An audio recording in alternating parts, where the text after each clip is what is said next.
Hey everybody, welcome to our second Kickstarter cover live drawing. Have no real name for it, so I'm just kind of saying shit. Um, we were supposed to have four artists tonight, but unfortunately, Nathan forgot that he was doing a fundraiser at the tattoo shop. So we have with us tonight Karl, Sean, and Michael. Hello.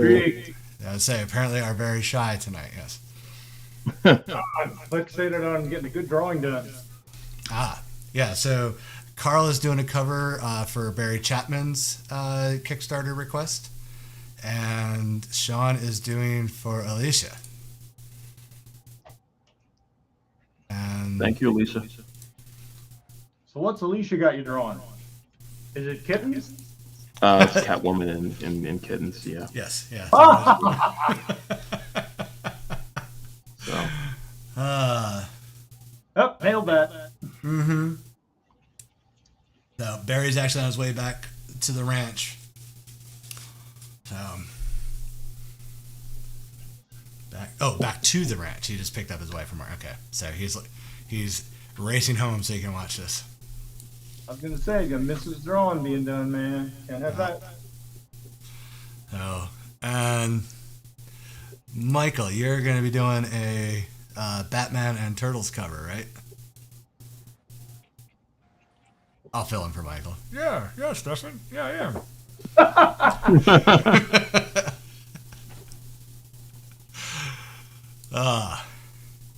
All right, that's fine. All right. So first things first, we're gonna get. Have you guys seen the movies, the Fletch movies? The first, Fletch and Fletch Lives. And you see it's been a while, but yeah, I've seen. So they just released a new one. And Really? John Hamm is Fletch, and it's comical. I mean, it falls in with the rest of the storyline because they have like a almost a throwaway line. It is a throwaway line to kind of tie the three movies together. So Yeah. so even though it's a huge time jump, but it's just like it's all the Fletch world. Doesn't matter what time it is. But Batman and Turtles, yeah. I think you're getting a massive delay on us there.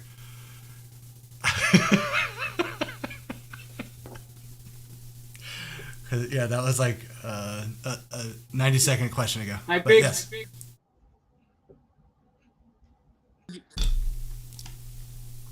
Anyway, you were saying stuff.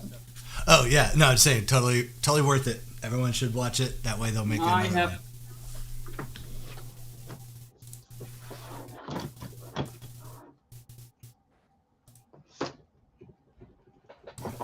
It's getting weird.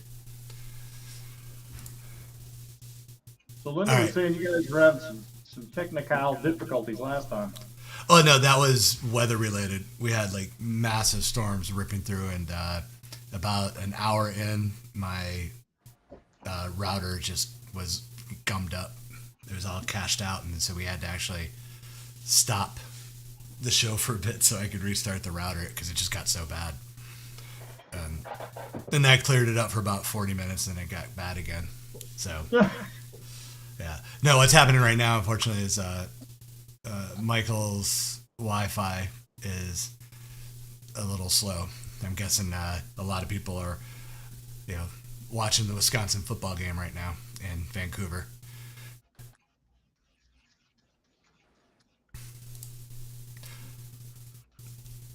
Okay, all right, that's it. Yeah, wait, I gotta get Mike Root back in here. He covers that dead silence really well. We're accustomed to it. It's like we're shell shocked. Definitely on my side. So Sorry, guys. I just midway through this, I just realized I never draw a kitten before, and I was just like, "What? How?" I was like, "What? Am I just making A smaller cat, yeah. Yeah. Big, no. just go big with the eyes, Yeah. Yeah, that's a cheat I usually do with kids. I'm just like, I'll just make their head big and their eyes big, and Yep. Boom, kid. Yep. Boom. Same thing with a cat. that'll If you can make work. the cover look like it's made of black velvet, you will be fine. All right, Carl, what are you drawing?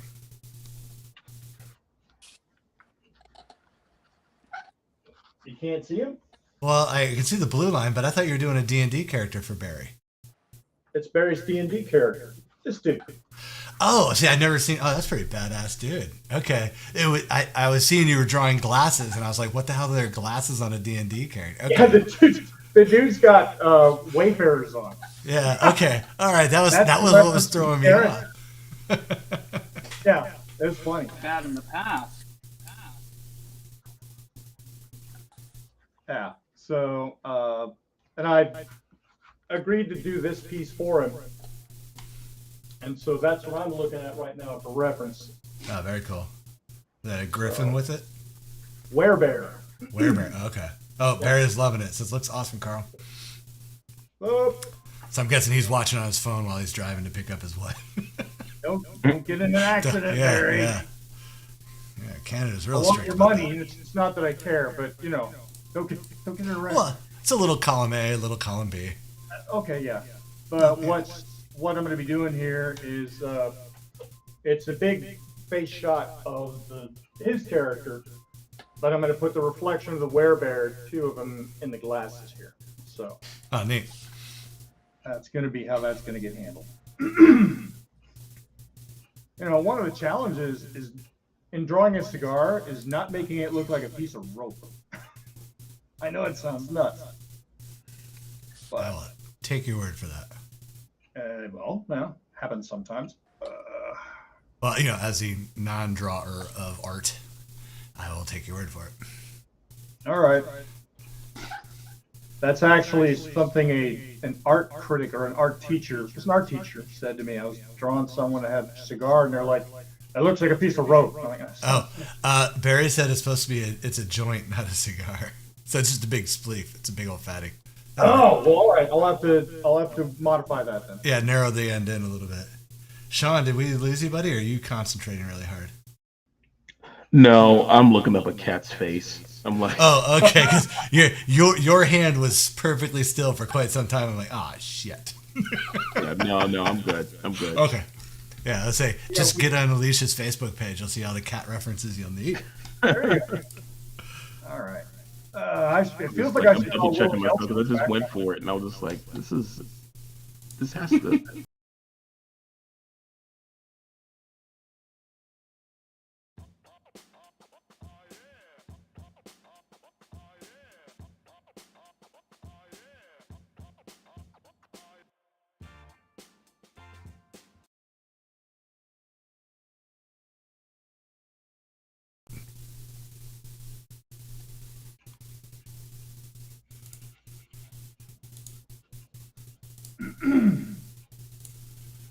All right.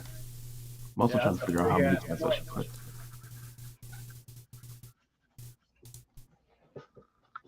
Well, little embers falling off the end of it here. We'll get that all figured out. I thought it was his cigar.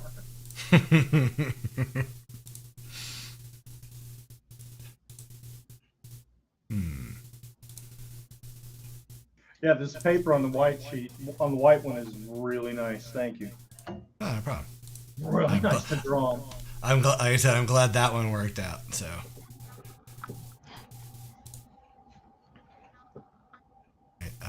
We've lost Michael's feed, but yet he's still in the room. His signal is pretty weak, though.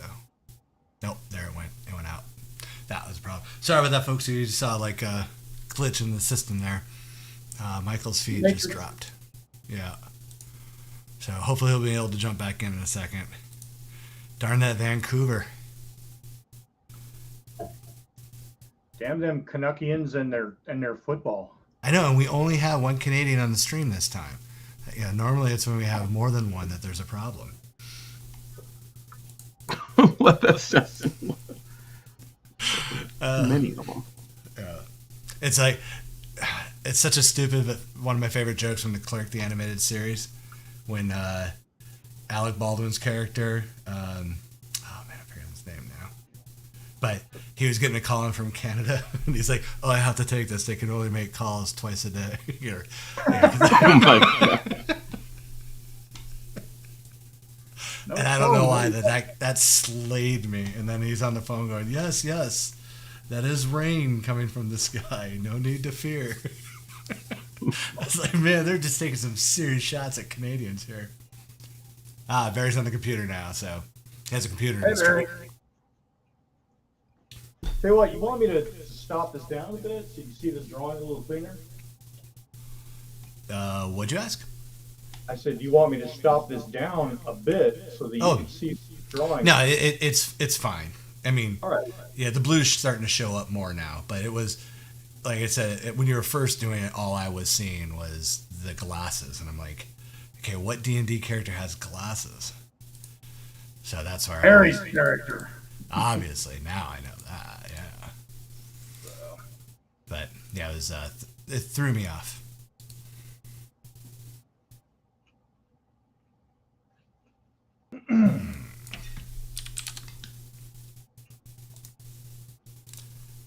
I almost started this out in red, but What was for that? some reason I've been just using a lot of red lately. And when I do my underdrawing, Oh, really? Red? That's yeah. I saw a artist, what's his name, Ryan Benjamin, try it. I forgot where he said he got it from, but it reminded me back in college when we did a lot of figure drawing, and sometimes we would just use a red sanguine pencil, and it would help us see three-dimensional forms a little bit better. That's an animator trick, too. Yeah, I didn't know that. I was just, I was dedicated to just using blue line. I did not know that about the red. Yeah, I never heard that before. I was at a convention one day, and some dealer was selling drawings. It wasn't the finished drawings. It was all the preliminary stuff that they clean up later. That was it was Roger Rabbit stuff, and it was all done in red pencil. Oh, very cool. And I had a friend whose wife did cleanup animation back in the day for Space Jam, and she made a bunch of money doing that. I'll bet. Same thing, all that stuff come in red pencil. All right, Michael, we see you back. Just got to switch your camera to the front camera, or back camera. Hey, Barry, so this character, I see your notes on it. Is this a D&D 5th edition, or is this like Shadowrun? What game is this character from? This looks more like a Shadowrun character. Yeah, that's what I thought too. Once I saw like he's kind of a satyr and looked like, he had the glasses and everything, I was thinking that he was a Shadowrun character. Man, I love drawing that shit. That was some of the funnest stuff to draw. Oh, D&D 5th edition. Okay.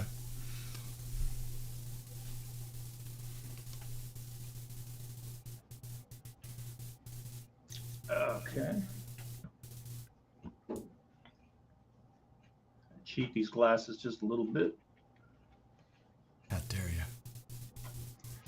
That's me. It's how I roll. I'm gonna get tighten this down just a little bit more, and I'm gonna grab the brush and start really fucking it up. So I have faith in my abilities. One with the Quan. From the Mythic Odysseys of Theros book. That's deeper than I know. Ask Barry what that wand is that he's got. Barry, Some sort of wand. you technically just did, so I'll just wait for him to. All right, Barry, what kind of wand is this, man?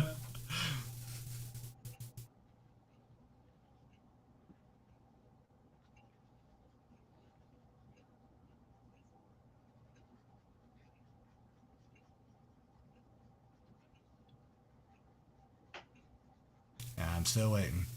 All right. And we shall continue to converse. So, it's a Wand of Magic Missiles.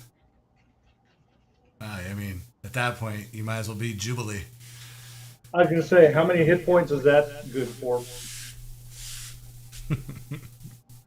I have not done D&D stuff since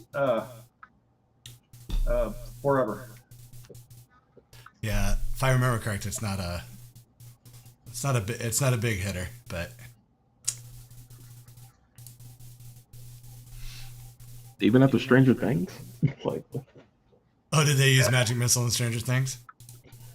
I think on the recent season they brought in a lot more D&D stuff and Yeah, I couldn't get back into it after the first season. The way it ended, I was just done. 3d4 plus 3, so 15 max. So hey, Murray, what's happening, buddy?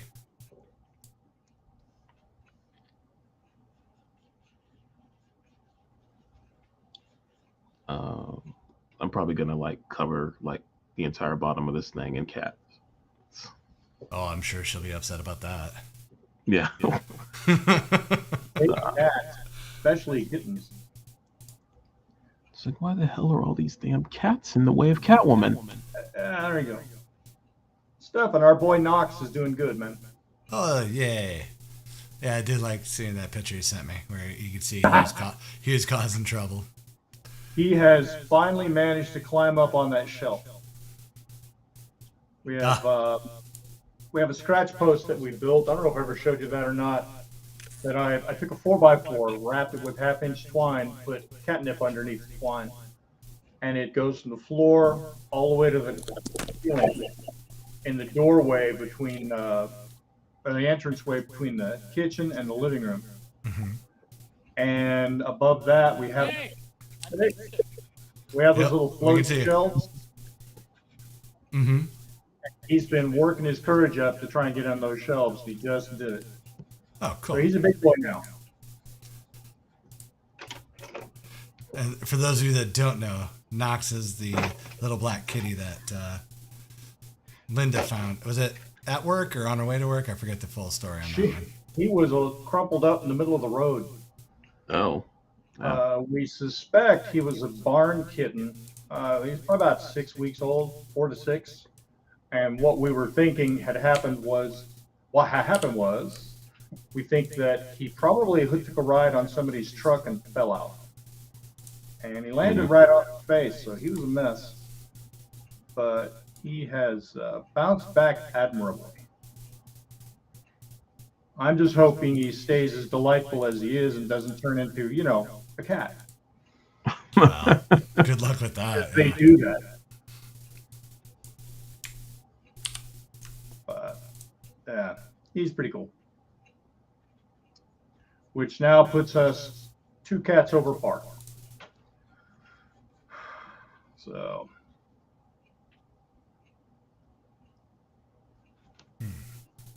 A little more torquing down on this, and I will start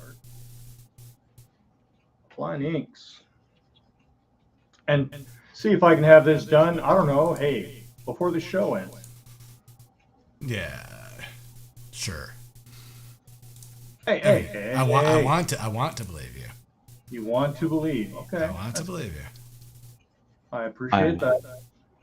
I have deep incentive to try to get this done by the end of the stream because I really want to go to sleep. I am super tired. I am surprised it's even turning out this well. Like I remember what cats look like. I'm like, oh my god. You pesky full-time freelancers going without your sleep, all fancy. Oh man, I wish I was full-time freelancer. I probably would sleep a lot more often, or at least a little bit more often, at least. But it's like I go to work and then I try to do comics at night and stuff, and it's intense. I'm sorry, man. That's no fun.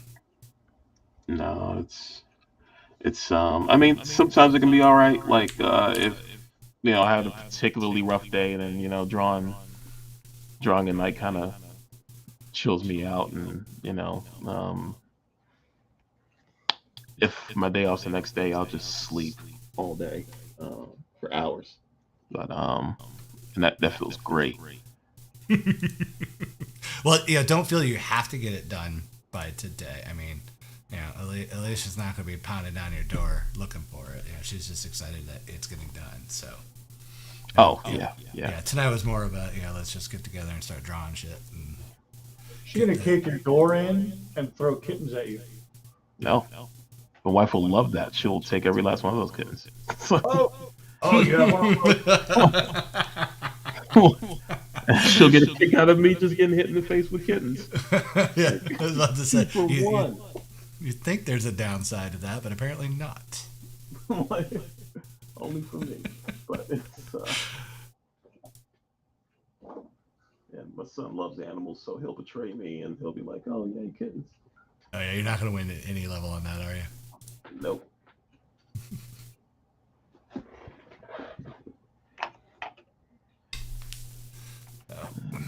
Probably jump back to Catwoman now. I'm gonna have to be careful. I got a lot of darks I'm gonna put on this. I don't know what this paper can take. This is pretty sturdy. This is, yeah. Like, I don't even mind it being a little textured, because usually I'm like, I don't know what my problem is, but I'm always like, when the paper is textured, no matter how smoothly my tools are drawing on it, I always get like super distracted by the texture. I'm just always like, what's going Man, on? I am falling further and further in love with textured paper.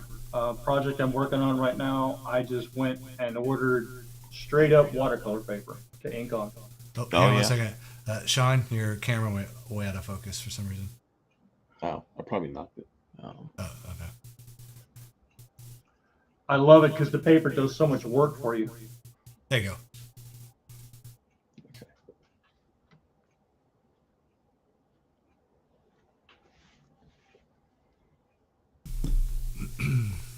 There we go. All right. I'm not even sure. Can you guys see the blue line at all? Oh yeah, yeah. Yeah. Okay. Yeah, we're seeing it. The 4 kitties and the cat one, and the 5th one under your finger, I guess now, yeah, and then the cat one. Oh. So we're seeing it. Yep. I just threw cats everywhere. Like, this probably that's doesn't a even make any sense yet. I'm sure when she sees it, she will be, shrieking in glee. We got a lot of cat talk going on in the chat room now. I was busy trying to tech support. So Murray has he was wanting to know if Linda had to save you from any snakes lately.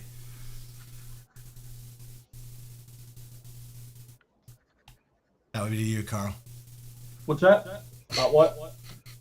Murray's asking if Linda had to save you from any snakes lately. No. We keep leaving eggs out for the one that's out there. A good offering, yeah. Well, we've noticed a distinct lack of copperheads. I'll trade black snakes for copperheads in my backyard any day of the week. Oh wait, you can trade snakes? Like Well, Pokemon? if I could, I would. But black snakes eat copperheads. So yay. I didn't know that. Yeah, it's expensive when you go to the vet after your dog's been bitten by one. Copperhead, not black. I would assume, Yeah. When they put in a new neighborhood behind us, and when they barreled through the forest and put a road in, we suddenly found all sorts of copperhead snakes showing up in our yard. So, they had chased them out. And a summer or two ago, Ozzy got bit. So. No. Ooh. Yeah, we were at the vets at 11:30 at night, and they were telling us, "Oh yeah, it's like the 4th bite today." Yikes. 'Tis the season. So. Barry had 2 ball pythons 25 years ago. How big they get, Barry? Those are illegal to have in Florida now. Really? Well, yeah. I mean, because our I know they've made them illegal then. yeah. Since pretty much shortly after Andrew, I shouldn't say shortly. About, I guess it'd probably be a decade after Andrew. But if you go in the Everglades, it's silent, and it shouldn't be, because all the pythons and boa constrictors have just eaten everything. terrifying. Terrifying. The movie's in there. I like snakes, but yeah, it's like, okay, you gotta thin the herd. So That's like a Kevin Bacon movie waiting to happen. well, that's when I posted that picture when I went out we were doing like a bunch of PSAs for him, and the Fish and Wildlife brought in a bunch of snakes for us to film. So we got to do like the diamondback, but a yellow anaconda, and I just had it crawling right up to the camera. I was like, oh, please don't attack me. Please don't attack me. I was like, it was so cool to watch happen because I had the camera in the grass, so he was just coming right at it.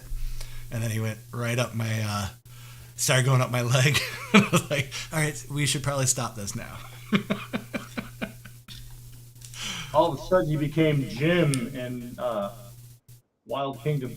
Mm-hmm. Yeah. Although Wild Kingdom, I'm going to stand off here into the forest while Jim wrestles with the anaconda. Mm-hmm.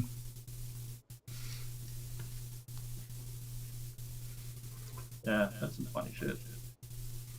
Don't they have pretty much open season on all that stuff now? No, that's the stupid part. They don't. There is an actual hunting season for them. It should be at all times. Yeah, it should be. It's an invasive species that's wiping out the Everglades. But no, so they can make the money, they got it licensed.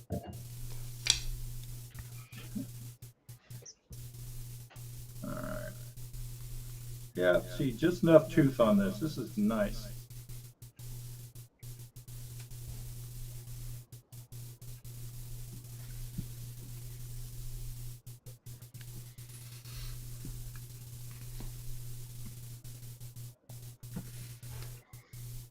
Yeah, I love it when the paper does the work for you. What do you mean by that? Instead of doing cross hatching and all sorts of stuff, as you work with your brush, it'll start drying out because you're running out of ink in it. And you get all these cool dry brush effects because you drag it across the paper, and all of a sudden the tooth of the paper is doing all this work. So instead of having to go hatching the crap out of something, swipe, hey, that looks nice. On you go. Nice. That's not bad, actually. Yeah, it's nice paper. I like this a lot. This is all right. Although I did get a box of the white ones that I gotta get credit for because they are slick as pig shit.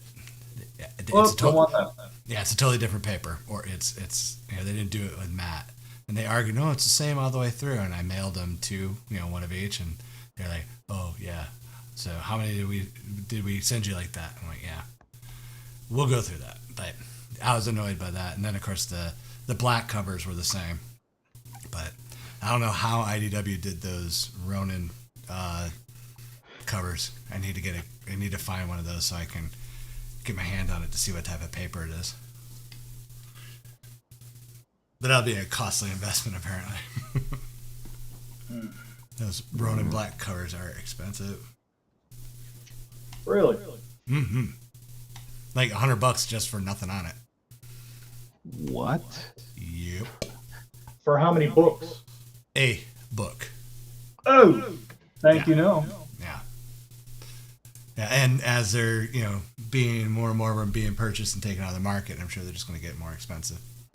So.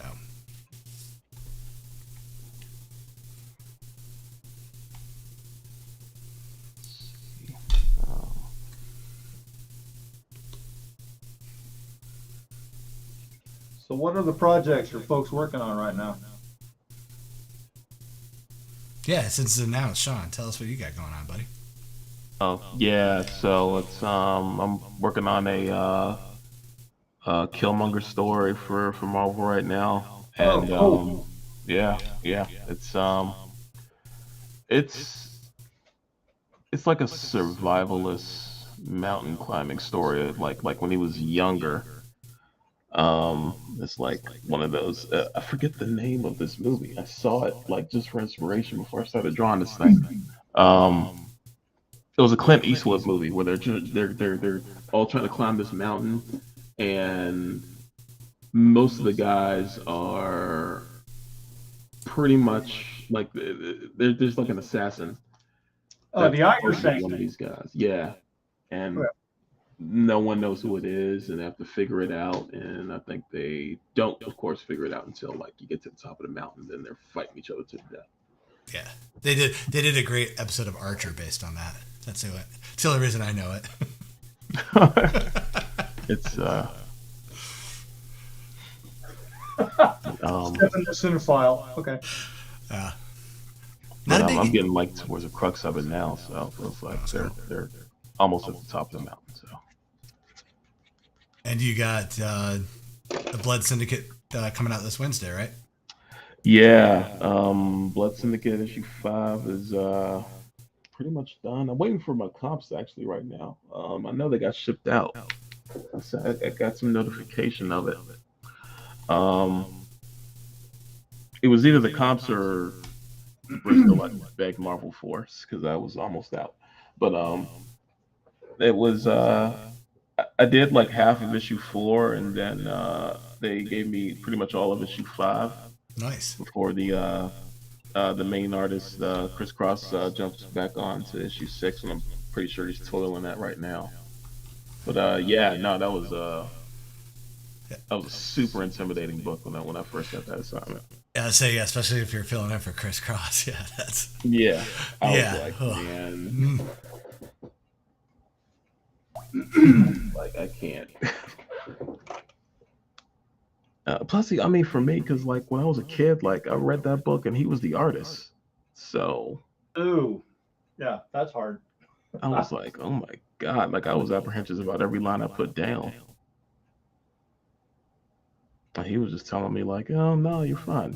Just keep it. I was like, oh, it's not fine. It's terrible. I'm going to burn in hell. Yeah, I'm like, it's like Jesus is gonna kick my ass. He's just gonna show up in my living room with sandals on, and Oh yeah, you don't want to get ass whipped by someone in sandals. That's just that, you know you can't recover from that. I mean, that's a no-win situation. That's a no-win situation anyway. Because if you do end up whooping his ass, it's like, yeah, sure, you beat up a guy in sandals. You know, exactly. yeah. There's no win for you in that situation. Like, congratulations, buddy. You sick Willie. Hope it was worth it. Mm-hmm.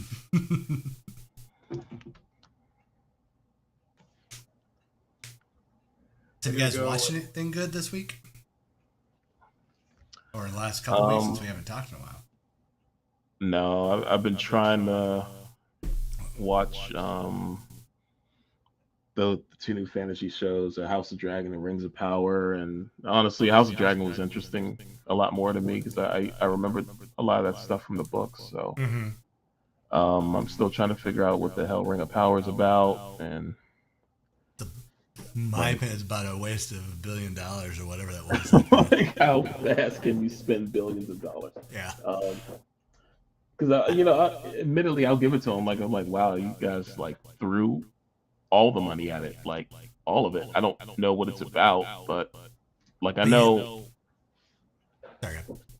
Oh no, I was like, I know, like I know this is Galadriel, which I'm not even sure you guys have the right to really use, but whatever. And and a lot of, I know the time a lot of this stuff is happening in, but it's like I don't know where it's leading to. It's an extremely slow burn, and I'm usually okay with slow burns, but just give me hints along the way of where you're actually going.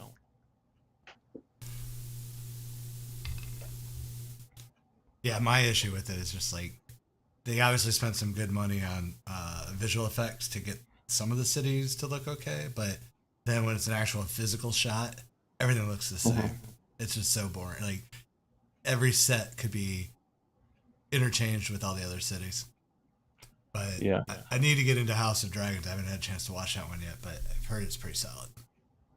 No, yeah. Oh, no, it's great. It's great. Better than the last two seasons, because man, Oh, far better than that. Like these guys actually cared. Like Oh, good, good, good. Okay. Yeah, like that's they put a lot into this. They also like I don't remember absolutely everything that happened from the book for these characters, but I do remember like the this particular story they're focused on. I think it's the Dance of Dragons, like pretty much like right before it, and like because I never liked the Targaryens in the books. I was like, except for when they did the family civil wars and stuff, and this is definitely like one of those times where I was like, oh man, this is like the only time they're interesting. Um, but then they seem to be like keeping in tow with a lot of like what happens in the books as far as like Targaryen and Valyrian um, marriages and successions because the original show made it seem like the Targaryens were like the only Valyrian people around. I'm like, no, they're like sprinkled out kind of everywhere. yeah, because that was like the whole thing is how tight and incestuous they were. Yeah, yeah. Yeah. You know, But yeah, plus they Hmm? just randomly sleep with anybody and just. Are there actual dragons? Oh yeah, like during this time, there's like there should be about like 9 to 11 dragons running around. Nice. Um, But I mean, on the show, are we seeing them? oh yeah, Yeah. oh Nice. yeah. No, they don't skip out on the dragons. Like that's um like if you were to compare the two, like Rings of Power is like what you can do if you just have an excess of money and you're just willing to throw it Mm-hmm. wildly at something, but House of Dragon is like you do have a lot of money, but you really care about where that money is going. Nice. All right. Like if I had to compare. Well, yeah, they kind of are the thing to compare right now because the biggest fantasy out there. Yeah, yeah. It's I just wish I liked Rings of Power more. I wish I did. It's just weird. Some things I get like that about. I got like that about the Batman, where it was like it was a good movie. I just don't know why I didn't like it more. Because it wasn't. I mean, it was an entertaining movie. I didn't think it was a good movie. Like, I liked some of the visuals, but just some of the Yeah. choices, like, just didn't make a lot of sense. And the amount of murder that he gets away with on the highway, just I was like, it's The and Gordon was so cool with it. Yeah, man. it's like would have been a better movie if they'd shaved about 30 minutes out of it. Oh yeah, it And definitely need to be tightened up. that Yeah. that whole bullshit at the end where he saves them from the flood, chop that off. Oh yeah, oh. totally That unnecessary. wasn't necessary at all. That should have been the opening for the second movie, Right. and that's how Oh, Joker. That would have been an amazing opening if that was the second movie. They should have just left it. That's where they should have ended it, just at the flood. At Arkham. They could have ended it for me at Arkham. Yeah, I would have been okay with the Arkham, or I would have been okay with, like you said, the flood starts and that's it, and like because that would have been the opening. But I mean, that would have been like I would have probably liked it better to be the full opening, like the flood didn't happen in the second one, because then we could have a little bit of a time jump, and that could have been the plan to get Riddler and Joker out of Arkham. There you go. Because while Batman's dealing with the flood and everything, the rest of the Riddler's, I don't know what you want to call them, cult. Yeah, they're cult. Come after and break him out, and then of course Joker gets to kill a few just because hey, he's Joker. That's what he's gonna do. Yeah. So, Yeah, and every scene where you see Batman's boots, mm-hmm. cut 30 seconds out of that while he's walking up to something, because there was some seriously self-indulgent shit in that movie. Yeah. Well, that was the thing I didn't care for in this Batman was how because he was supposed to be the younger Batman, Yeah. and like he didn't come off as terribly inexperienced, nor did he come off as using the shadows to his advantage. I mean, he's clomping down that hallway like Boris Karloff. Right. And all the bad guys are like, "Oh, what's this?" And it's like, okay, he's been active for a year. You kind of know what it is. Instead of just shooting them. Yeah, and then, or maybe aim a little higher. That spot that doesn't have any armor. Just shoot him in the face. Yeah, if he's gonna stand there and take it, go Scott Evil on him. Just shoot him in the face. Yeah. So Barry's saying that She-Hulk has been entertaining, but there's a lot of a pause between Ben and entertaining. So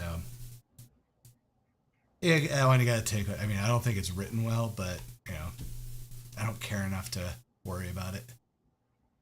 I still haven't seen an episode of it. It's it's a the episode I watched came off as an early 2000s law comedy, but written by people who don't know anything about law or comedy. I think you're the second person I heard say that. Well, no, it's not. That's not a dig. That is a self-confession from the showrunner.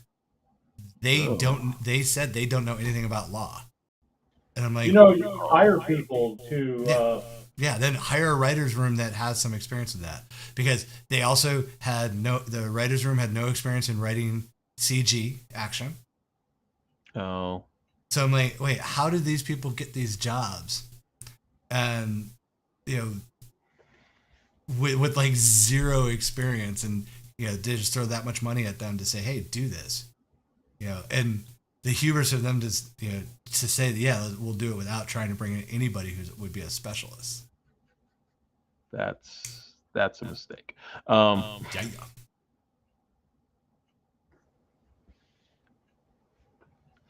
There's a word for that, consultant.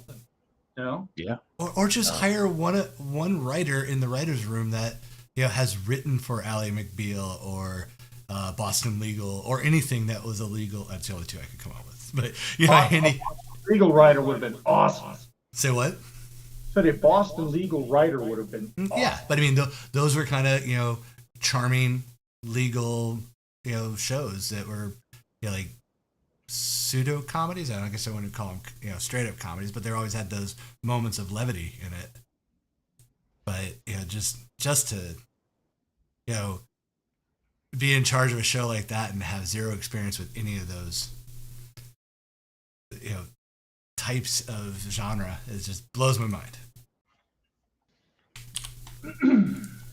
That's strange. Mm-hmm. Very strange. But it was their dollar. They spent it. That's true. That's true. Yeah. But it's a shame when a good character gets a bad treatment. Yeah. Yeah, She-Hulk's a great character. Oh yeah. He is. Yeah. Michael's back, everybody. All right. Hey, Michael. Hey. Hey!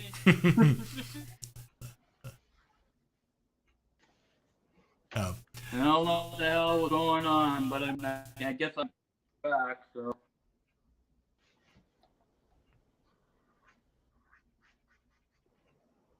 And I freak out when I don't hear voices, so.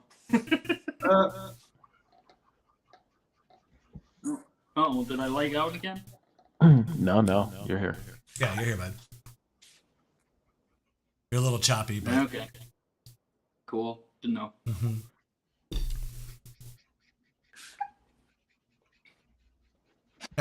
Nice cover. All right. While we got Michael's feed, quickly showing the Batman Teenage Mutant Ninja Turtles cover. So yeah, yeah, I guess I'll tell you what. Here, I figured. Yay. You can hear me now.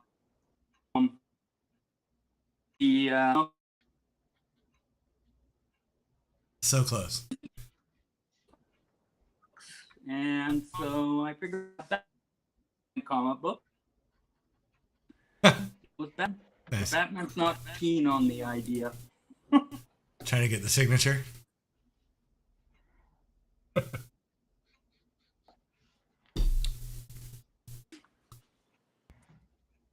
Oh, damn, that is a good-looking Catwoman there, John. Oh, thanks. I haven't drawn Catwoman in like years, so I was like really apprehensive. I think that's why I was going for those cats first.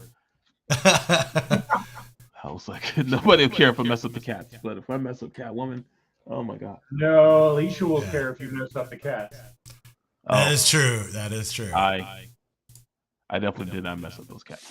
That's But the sharpness in her eyes is great. oh I like yeah, that. Yeah, it's it looks I awesome. mean, for me at least, like usually when if I can get that um this area right here in the face, then I'm usually good. I just kind of let it go.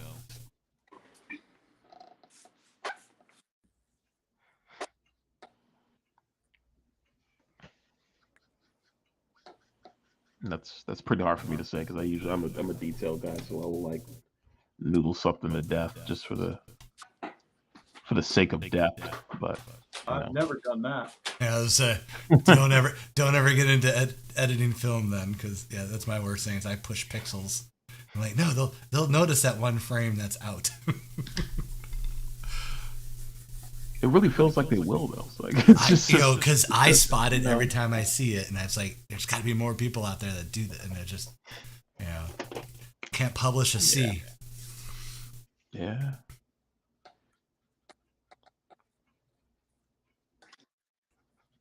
Okay. Work on Mr. Joint here.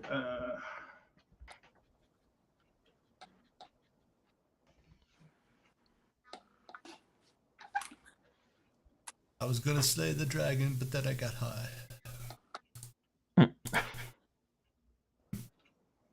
Yeah, I thought I'd do a deep cut on a song that probably no one else knows.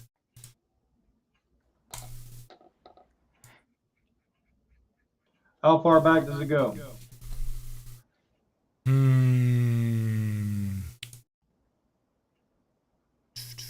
That's got to be like early aughts, maybe like 2003, 2004.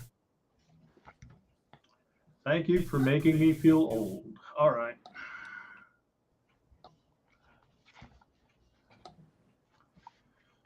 Yeah. I'm still going through all that shit where, this is a classic. No, it's not. That was just released last. No, that was 20 years ago. So, yes, I remember buying that CD. What now? I'm just rambling to myself. Old people. No, do I was that. making a joke about CDs. Oh, What? physical media. I could talk about those big black things, that with little grooves in them and shit. Oh, Yeah. I Oh have a no, lot of those now. vinyl's back. Yeah. That's Yeah. Talk about cassettes and 8 tracks if you want to. Yeah, my favorite shit about 8 tracks is how it would switch tracks right in the middle of the damn song. So.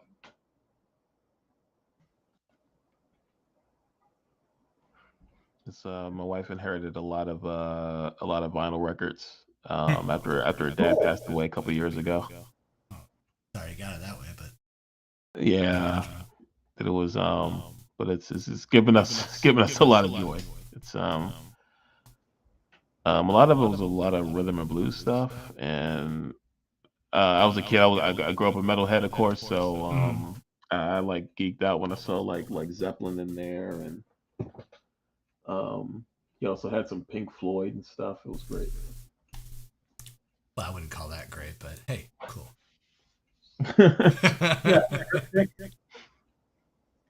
I grew up with all that stuff because my brother was such a fucking Pink Floyd. I was like, oh man, I could not stand it.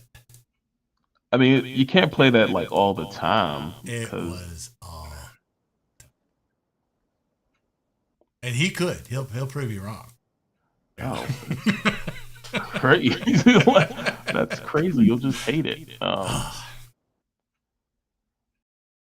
Maybe that was his end goal. That way he wouldn't have to share music with me. But anyway, 2001 was when Afro Man did Because I Got High on the Jay and Silent Bob soundtrack. Yep. Yeah. Trying to remember when that came out. he became a star. How am I doing on time, Steph? It's 8 o'clock, man. So, Man, I'm gonna slay this. right, we will have a record. Okay. I'll just deal with you talking mean to me. That'll be fine. Well, I mean, if you're not going to talk back, hey, Thomas.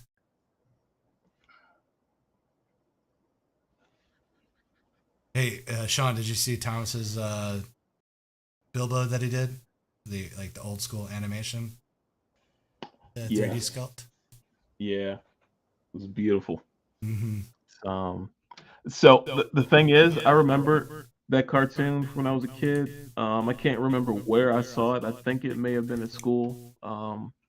And I never remembered what it was until like the original movies came out. And I was just like, oh my, it like clicked when I saw like Gandalf, and I was just like, oh my god, Mm-hmm. That's it's a what it movie. was. Yeah, for me, it was like the only thing I could remember from the cartoon, because I had it VHS. I don't know why we had it, because the house wasn't a big Tolkien fan or anything like that. Just but for some reason that was around. But I just remember when the Bart when he pulls out the Dragon Slayer arrow, Yeah, and in the cartoon it is just massive. It's awesome. It's like, okay, all right, let's do this. I mean, he doesn't shoot it off his kid's shoulder or anything cool like Jackson has been doing. But, yeah. still angry that they made The Hobbit into 3 movies. Oh. That could have been one pretty damn good flick. Oh yeah, it was all filler, no killer in that one. Jeez.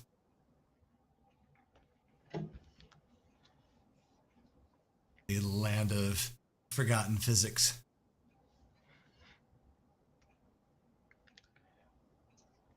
Ever since we rely more on CGI, man, I feel like physics are getting real iffy. Oh yeah, that's being very generous too. Yeah, you'll see stuff where it's just like nope, yeah, sure. Like I remember the Superman movie with Roth in it. Yeah. When he saves Lois when she's falling out of the airplane and everything. I'm like, well, sure. Oh yeah. He stopped her from splattering on the ground, but everything inside her still just kept moving. Yeah. Yeah, she was basically a skin beanbag at that point. But it's like, all right, yeah, we're just gonna forget physics. I thought they forgot physics when he like first like stopped that airplane. He like pushed it from the front inward, and I was like, oh, he's gonna kill everybody in there. Yeah, yeah.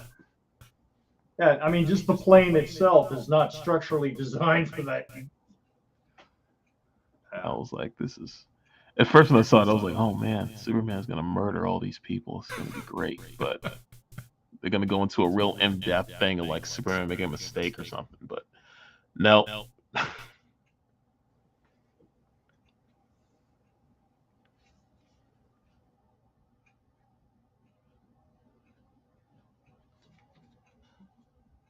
think I'm done with the Catwoman part pretty soon. That looks great. What does Alicia think? I don't think she's here right now. What? Oh man, I was just assuming she was. I know. I told her about it. She's all excited, but I know today was like their first day of her and her mom having the store open. So, yeah, she may be running late on that. Let's just send her a picture. I was about to say I'm gonna tag her in Facebook, see where she is. Facebook? What's that? It's that thing that you've been lucky enough to not be involved with anymore. Yep. All it took was you to be thrown into jail 4 times. It's because I'm Satan. Whoopsie doodle. That'll happen.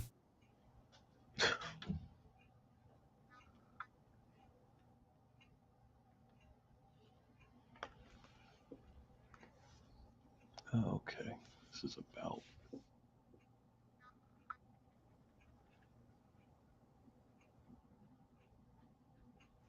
is kind of turning into a Neil Adams impersonation here. That doesn't look anything like Neil Adams. He would do this double lighting shit all the time. Oh, the I decided I style, was the gonna- style of Neil Adams. Oh, okay. I decided I would crush my own balls tonight and actually do something like that. Yeah, you've been doing a lot lately on your work, man. You're just putting almost too much work into it. Have you seen other comic books that are out there? You two are trying way too hard. Oh, he does that. Yeah. Sometimes I get disappointed. There are a lot of times I'm disappointed.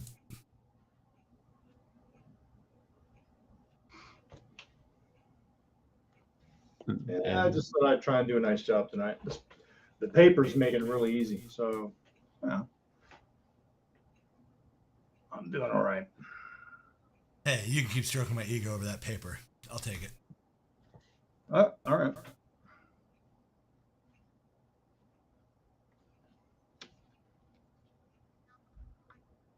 If we do a third book, we'll know the covers will be good again.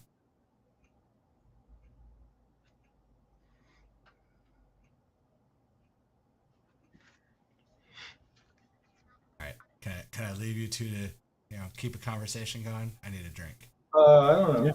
Yeah. Do I need to pick a topic for you? Sure. You need to prime the pump for the artist.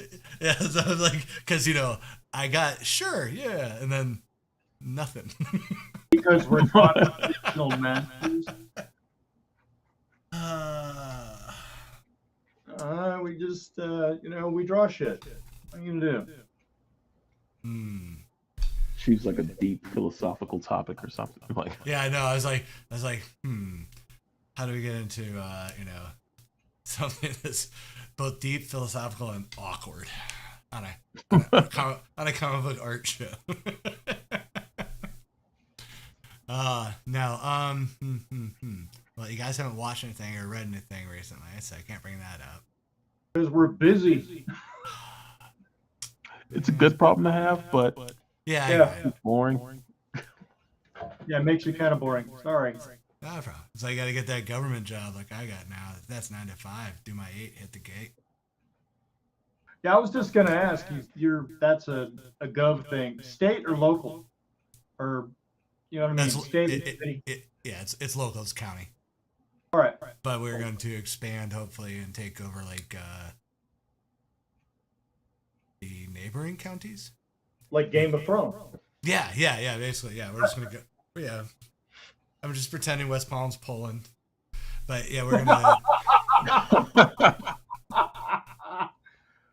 Oh, how dare you make a Nazi reference? I am gonna call somebody. Too soon? Sorry. Yeah. But yeah, we're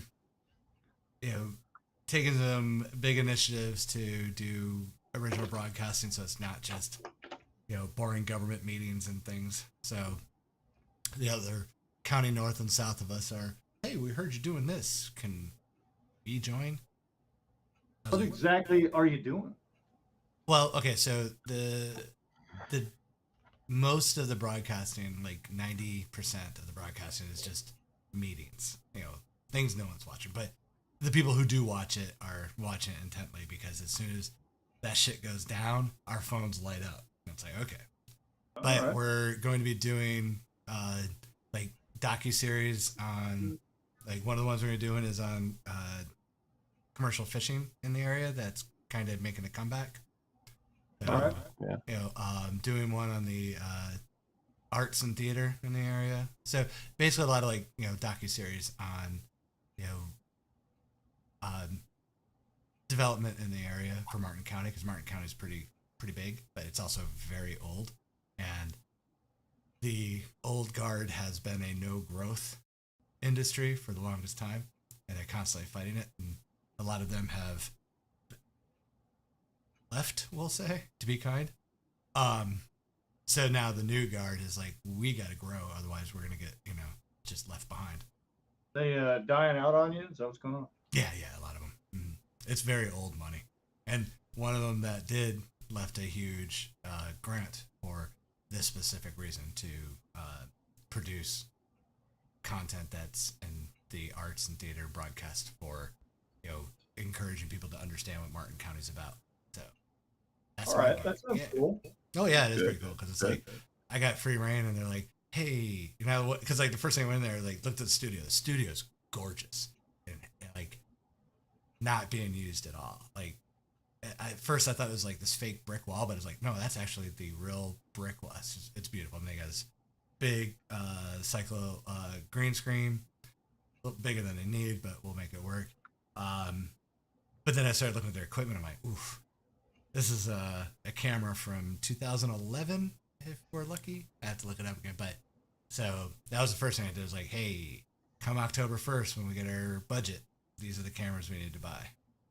So yeah, you'll be drooling over that, Karl. So yeah, And they'll just be providing it to you, you bastard.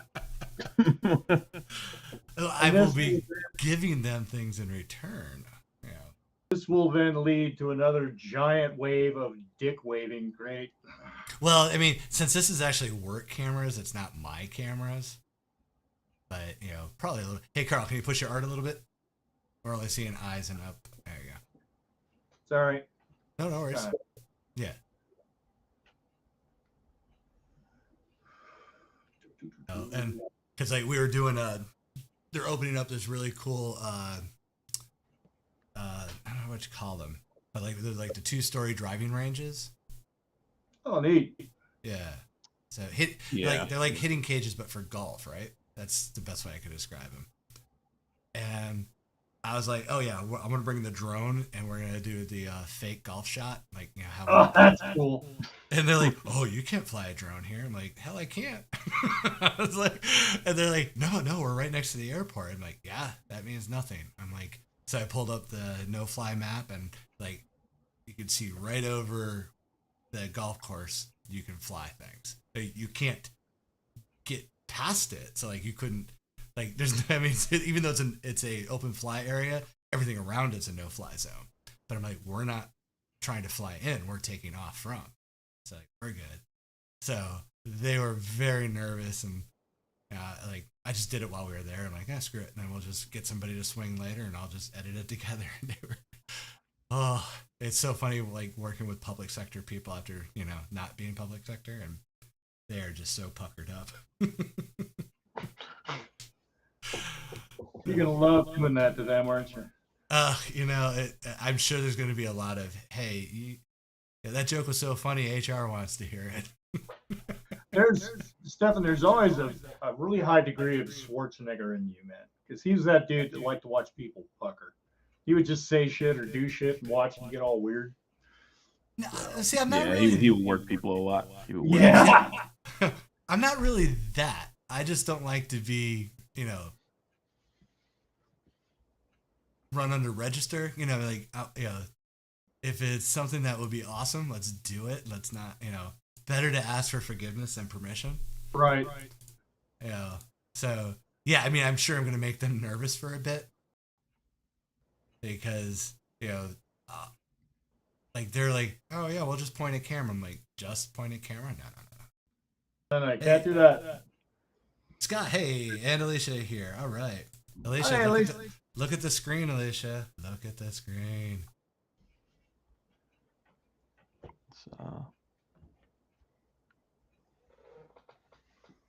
What time is it? 8:11? Yeah, this could get done in. Oh, you still got like almost 2 hours. You almost got 2 hours, bud. Yeah. You're gonna get this in there. So, Alicia, you see all the kitties? 1, 2, 3, 4, 5, 6, maybe. She's probably like, oh, there should be 7, but no. Are there enough kitties?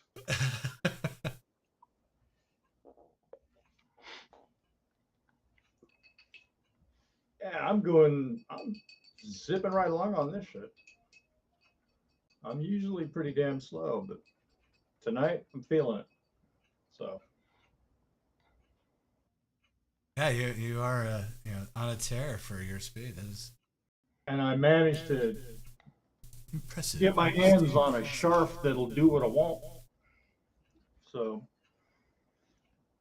it's funny when when Vlad invaded Ukraine, I immediately got online and found a vendor for these brushes and ordered nearly $250 worth of them because these are made from Russian sable. And I figured I wasn't going to be able to get my hands on that shit. So I'm surprised you got your hands on it. Oh my god. Well, no, he did it like as soon as he Yeah. bought all the stock he could find that was already here. But yeah, it was already here. Yeah, because then that shit got locked down real quick. Yep. Smart. And it's weird because apparently it's only like the female sables produce the proper stuff because the males, their tails are longer and the tails drag the ground. Mhm. It screws up the hair. Yeah. So, but I was waiting for I was waiting for an embargo on that. I'm like, okay, we're gonna fix that shit right now. So That came quick too, yeah. Yep.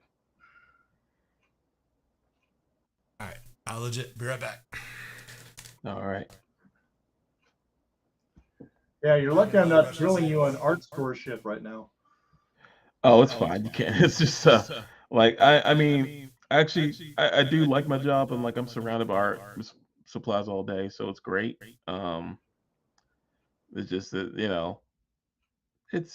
I'm working like practically 2 jobs, so it can get rough. It can get intense. Yeah, I'd be spending all my money there. Oh man, sometimes like we definitely like buy stuff that we absolutely don't need, like way too much. Like um like I was buying like Bristol, just random sheets of Bristol just for no reason for a while. Um just because it was there. Like I had no use for like a 20 by 30-inch sheet of Bristol at all, but I just bought it. So you're like, Um, are you putting it in a big vault and swimming in it like Scrooge McDuck? Is that? Oh, I mean, eventually I did use a good amount of it, but it's like, yeah, at the time, it would just, I don't know, it was just the comfort of just Right. having it. Yeah, man. And it's just like, yeah, one day I'm gonna take out this 500 series Strathmore, and I'm gonna be, on a really special project. You're gonna make some badass art on it. Yeah, Oh I'm yeah, gonna I get treat it that. like fine wine, smell it. And it's not like it goes bad. So No. you're good there. Yeah, yeah. And it's but it's super expensive, like Bristol. It's like just a big sheet of it, and I have to typically cut it up while I'm there at the store. Um, and I'll just save it. All right, I see how it goes. Yeah. You a hoarder. I'm a bit of a hoarder there, yeah. And of course you get that really awesome like 90% discount, right? Oh, I wish it was 90. If it was that, I would my entire apartment would just be covered in supplies. Like my wife would divorce me, take the kid. So I He'd be can't living live in like a this. Strathmore house. Yeah. She'd be like, hey, like I don't even know who you are anymore. Like, but yeah, they give us a pretty good discount. It's like what was it? Because I never think about it. I just buy stuff. I think it's like 30% off most things. And then 40% off of like branded stuff that the company actually makes. So it's decent. And like whatever other discounts still apply to it too. Like if it's on sale, then it's kind of double discounted or something. Ugh. Although, a lot of the times I'm going in, I'll go to a place like Jerry's Artorama, Yeah. and they're not carrying any of my shit anymore. Yeah. Uh, I don't know what's going on with that buyer over there because they like every state that I know there's a Jerry's in. They're always having that exact same complaint, and I know that a lot of our stores are going through like supply issues and stuff like that. Like we were too for a minute, but it's like some people should have been climbing out of it at least a little bit by now. Well, there was a. Go ahead. I was saying, Alicia said it's nice to hear your voice, Carl. I was hoping you were Why still not, around. Sam?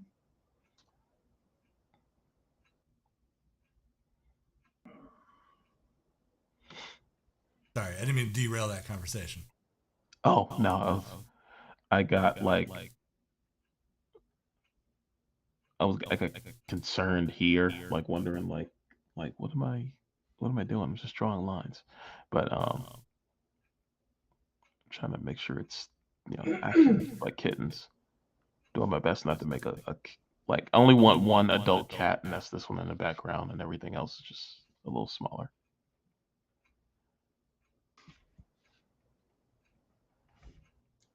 See, look, part of me will get out the mighty brush.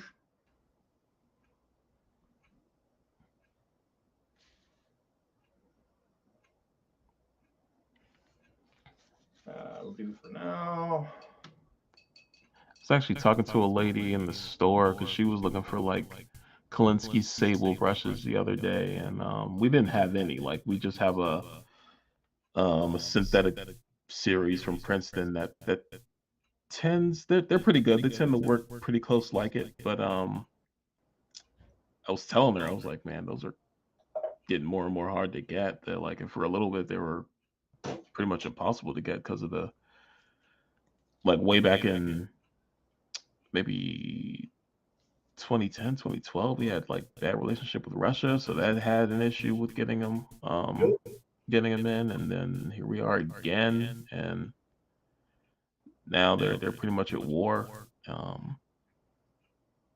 So it's like, yeah, you won't see those in a store anytime soon because like I don't know if Blick will put that in a store our size anymore. It's like they will keep that locked away in a chamber in the warehouse somewhere until somebody buys one. Is your store kind of small? Yeah, it's and I don't know. I mean, it's big it looks big when you walk in, but the truth is that they're pretty much used to buying out entire like basement retail spaces, which are huge. Hmm. And when they buy those things out, they pretty much just kind of do whatever they want with it, and they pack as much stuff into it as they want to. I remember like a couple years ago when they revamped our store and gave it a remodel. Like they were really running into a lot of issues getting product in because they would just kind of run out of space, and they'd be like, oh man, like we should have just bought out a whole nother place. Why did we remodel this? We've got a Jerry's Artorama here. No Dick Blick stuff. They're actually a pretty good store. Um, it's them and artists and craftsmen.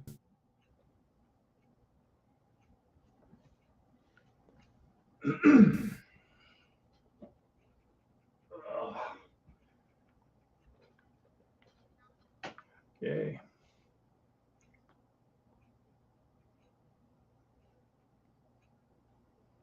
Barry, is this working for you, man? I'll have to give it a moment because there's like that 20-second delay between we say something and they actually hear on Facebook. Yeah.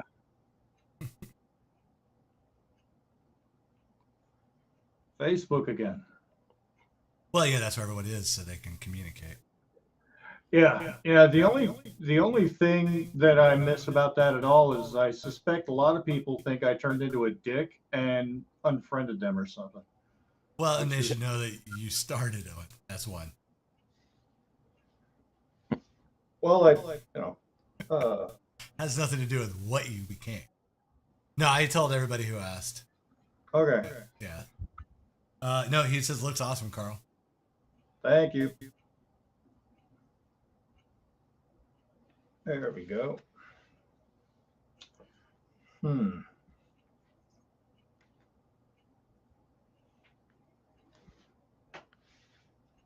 Contemplating. I want to make sure I keep all his facial hair at least reasonably even. Ah. So it's beautiful. I'm gonna start inking shit, and I'm gonna go, God damn it! I just now.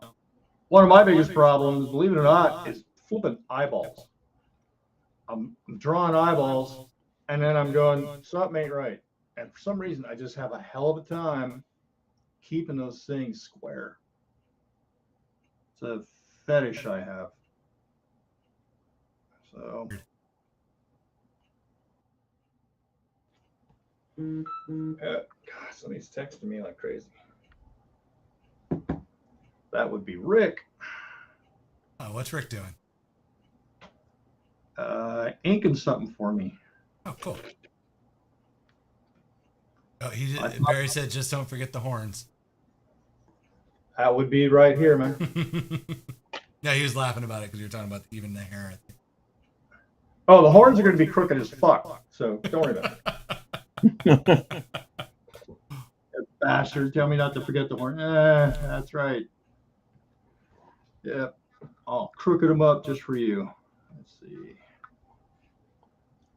I just want to know where this guy got hold of his Ray-Bans. Yeah, well, I mean, we got Spelljammer, so you got spaceships, I guess, in D&D at some point. So, but yeah, I'm curious on the sunglasses in D&D. That's fun. Magic shop, of course. What? An interdimensional magic shop. It's got to be that. Barry, were you here early enough to see the other piece I'm working on for you? I think he might have been here since the beginning, but I'm sure he wouldn't be upset to see it again.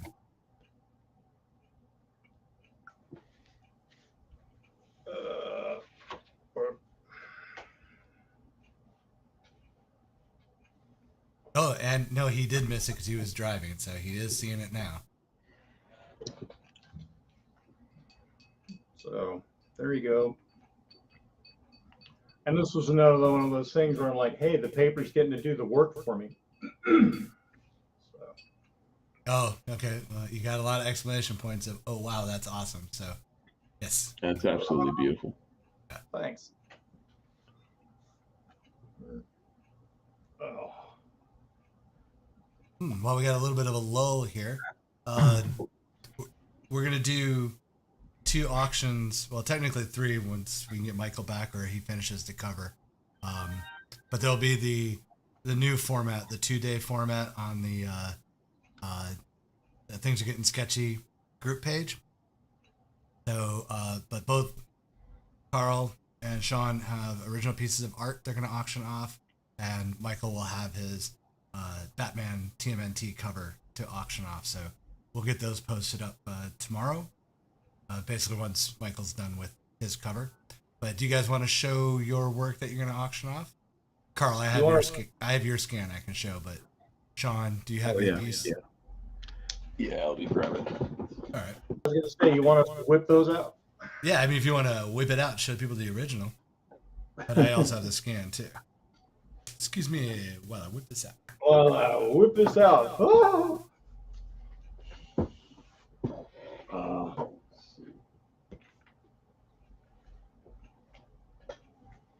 There we go. It's so big it won't fit on screen, people. Oh, it's so big. Yeah. But yeah. And again, I decided to crush my balls and do this intense lighting situation, and I really didn't need to, but I went, no, let's make my life difficult. And this is from? This is for Cobalt, the gaming company. Yeah. So, back to the role playing. Help you, give more detail to it. Is it? Yeah. But yeah, this was really fun to draw. And a lot of stuff I did on this grease pencil here. Again, letting the paper do the work for me.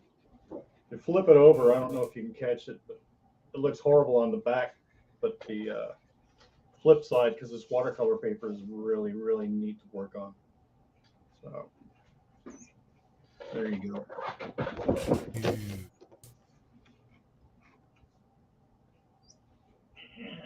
let me get this out of the way. And that is 11.5 by 14. Right? Yeah, it's a weird size.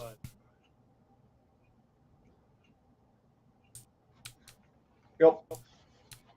And you'll notice there's like a chunk of paper at the top. If you get it and you want to frame it up, feel free to chop that off. That's not going to hurt anybody's feelings. So here real quick, this is the full scan of it here on screen. So it's 11.5 by 15. Sorry, I thought, was it 15 or 14? Do you remember? Yeah, something in there, but you can trim it down to fit into a frame. So that'll go up. Baz just didn't know what she just logged into, but the art is kicking ass. Yes, thanks, Baz. Oh, thank you. And then Sean. Yes. You got your earpiece there? Show us, man. Yep. Let's see. So this is, and I haven't showed these pages off too much, like publicly. This is part of the Luke Cage book I was on for a bit, and this is some of the original artwork from it. With the red pencil. And yeah. I think this is when I was starting to do it too. This is the callback from earlier, people. Yeah. I would do like all the figure work, try to figure that out with red pencil and all the background work and any perspective grids and stuff like that with blue pencil.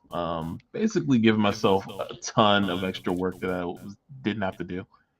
But that seems to be the theme with your guys' art. Yeah. So, and I got Luke Cage and Elektra, and who's the third person on that one? So this was like a side character named Violet, and it was she was someone that was from Luke Cage's past that he was kind of like put in a situation where he had to protect her. So they're sitting here getting chased by like that truck scene is insane. The law, yeah. And I was actually surprised how well this part turned out. This that truck going through these cars like that. Right. That shit's hard to draw because that stuff's not alive. Nope. You know? But putting that you gotta motion make in it there, look put like the- it is. Yeah. So those two pieces and Michael's TMNT or Batman TMNT cover will go up for auction on the Things Are Getting Sketchy page tomorrow, and it will run for 48 hours. So All right. be aware and get your wallets ready. That's good stuff, though. That's awesome.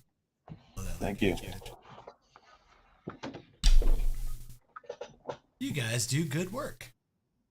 We draw good sometimes. That's right. Sometimes. Yeah, sometimes. Not it good. Yeah, When we're Babs not is saying that truck by- is crazy technical. I'm sorry, what, Carl?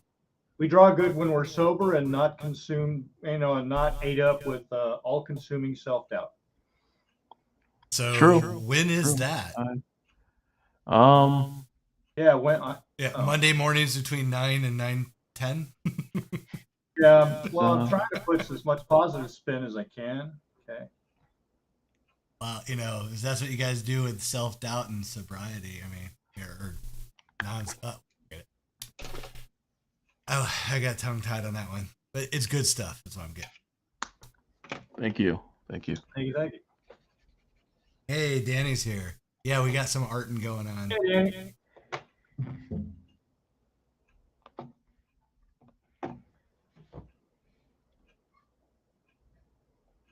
Yeah, so these are the last of the Kickstarter covers that we needed to do to finish up our obligations. So next week we will, bring up the schedule. Is it next week we're back?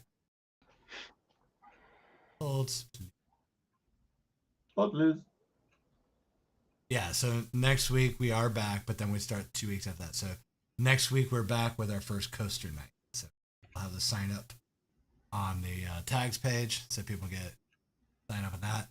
And for that night, we have Michael Bergland and Kelly Williams.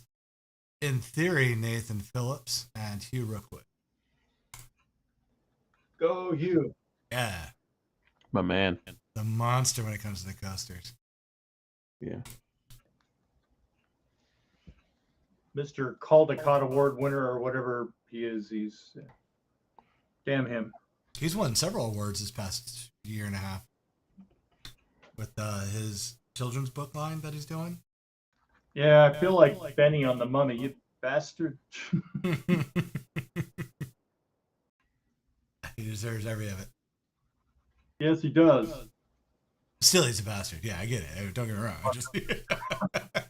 I'm taking both sides on that one because, you know, curse him and his talent. Has he brought out something new since the cowboy book he did? Well, he did. He has 2 of the cowboy books and they're working on a 3rd. Okay. Yeah. They That have thing John. is wonderful, man. Mm-hmm.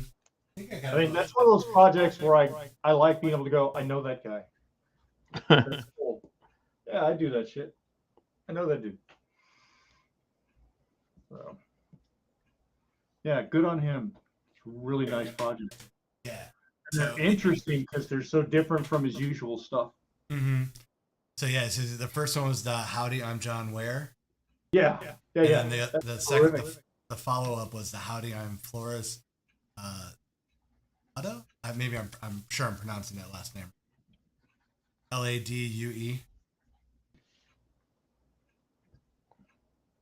But yeah, Ladue. fantastic. I talked to all my high school friends. Several of them became teachers, which is insane. But yeah, so I make sure they all know about him for their libraries. Cool. That's neat stuff. Yes, but if I remember correctly, they are doing a 3rd, which I'm sure they'll probably keep doing them until, you know, they no longer ask them to do them.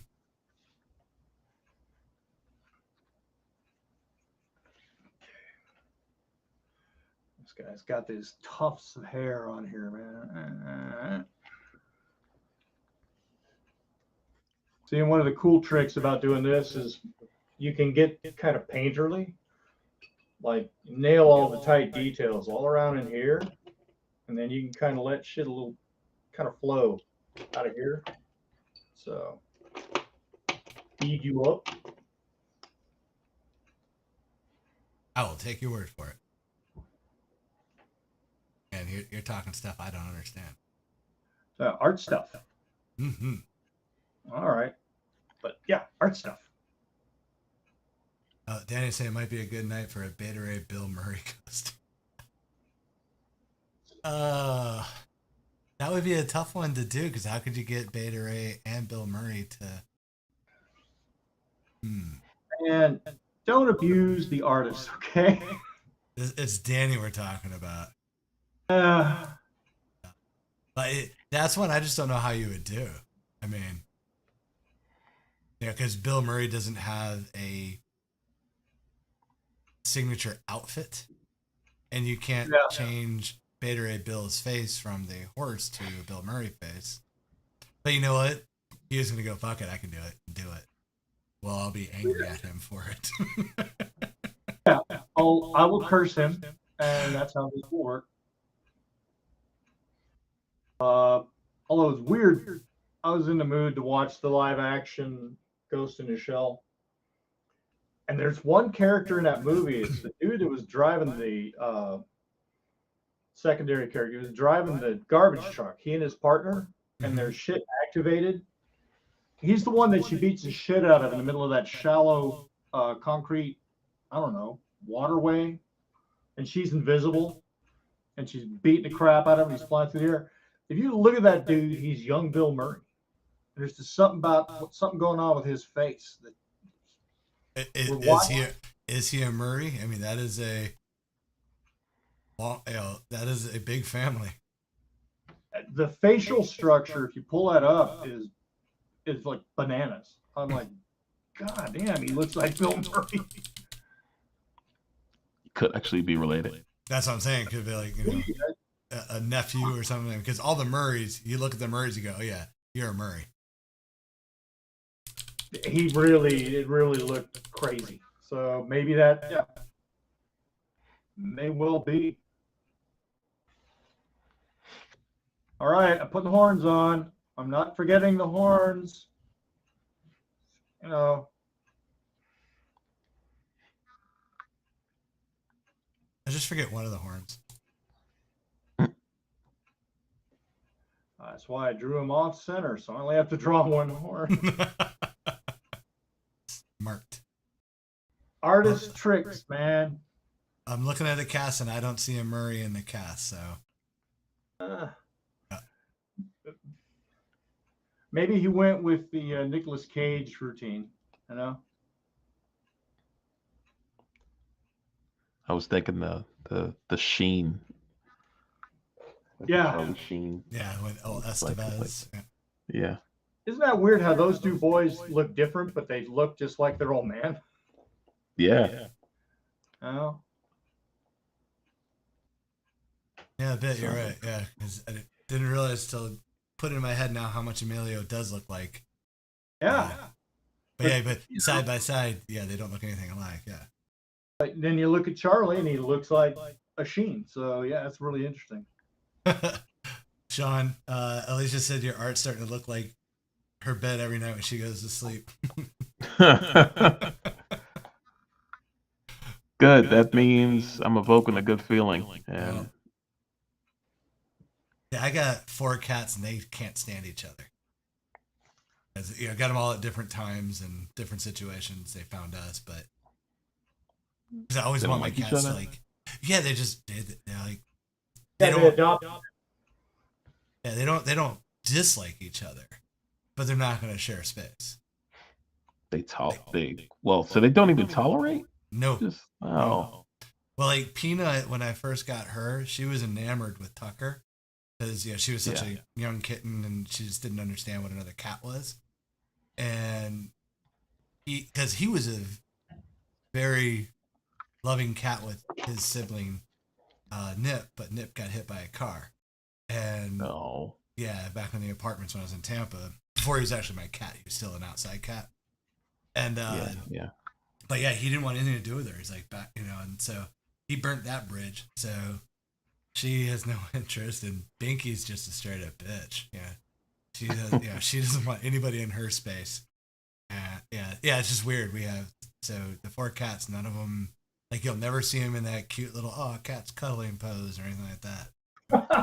Can you get them all? Damn. Like, the closest we get to that is I have their beds lined up against one wall, and they're all sleep in their own beds. That is it. With one eye open. Yeah, because they know someone's coming for them. Man, our bed, there's at least 4 cats on it every night. Oh no, Tucker's the only one that jumps into bed and sleeps. Binky's too fat to do it. And Peanuts, she has her tower and she likes her tower. Knox will sleep. He was sleeping between us, and then I rolled over and squished him. So he decided that was a bad tactic, and he'll sleep on one side of me. Unfortunately, if the sun pokes through the window or the alarm goes off, he's like, all right, we need to rock and roll. He is just all over us. So sleeping in on weekends, well, no. It's terrible. Carl's whipping out the drafting tools here. What do we got? Nope. That's more like about 20%. Let's see if 25 will cover it. Yeah, we'll do that. What are you doing that? Doing his earrings, Ah, because I am not in the mood to screw with these elliptical shapes. I had to show Rick as like a tools kind of guy, and I had to haul off and show him my I have a set of ellipse templates that I bought back in the 90s that are like 20 inches wide, and the ellipses are about that big. And, oh yeah, I did. It was great. But then I was on I was looking at other stuff on Amazon and I stumbled across the exact same set and it was only like $90. And I texted him 5 minutes later, it's like, bought it. So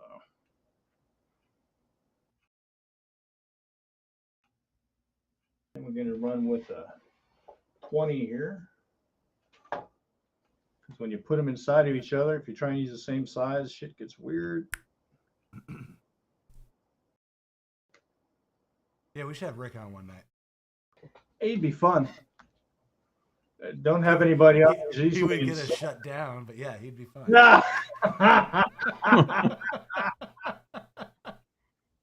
God, he's got less filter than I got. And I got booted off of Facebook. I don't understand. Oh. Hail Satan. I don't know. There we go.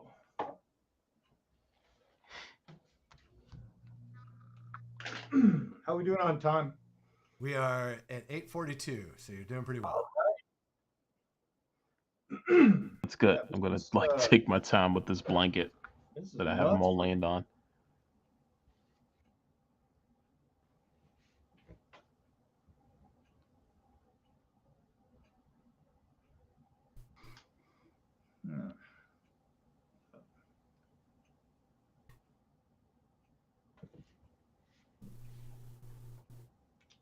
Yeah, the real fun will come when I try and put the werebear in the sunglasses. Yeah, that'll be the challenge for sure. Because, I want to injure myself.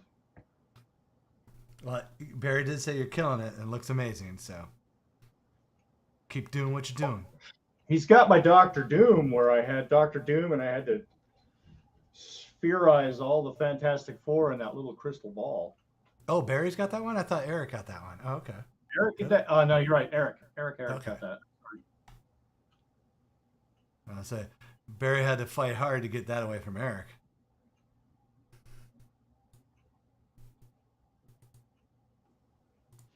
Make sure I got equal darks on this. Everything's gonna be all right.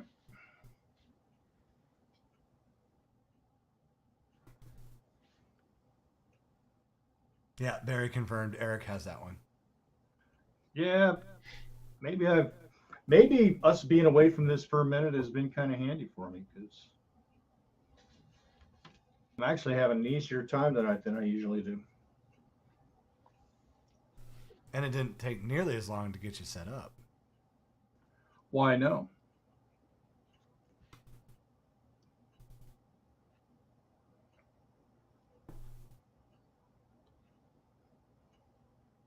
Barry says he has the pound. I'm not sure which one he means by that. That was a pound commission? Yeah, I don't remember doing a pound. Did you do a pound for Barry? Or did you get like an original piece or something? He's gonna have to refresh me on that. Yeah, I don't remember what that one's. Yeah.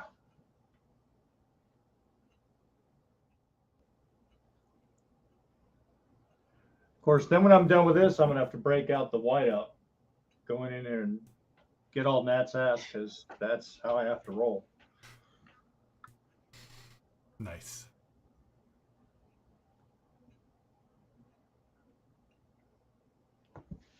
Really funny. What's that? Oh, sorry, go ahead.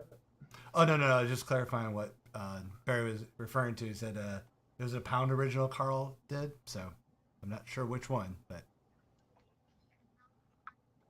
Oh, all right. Yeah. I've had people walk up to me at conventions and go, I bought this piece of art. And I'm going, I don't remember it. We've done so much. And then they'll pull it out. And I go, holy crap. Yeah. Okay. That was you. I'm sorry. So. Do you want your money back? Yeah. Are you going to punch me? What? Yeah, George Clooney Batman Returns on it. Oh no.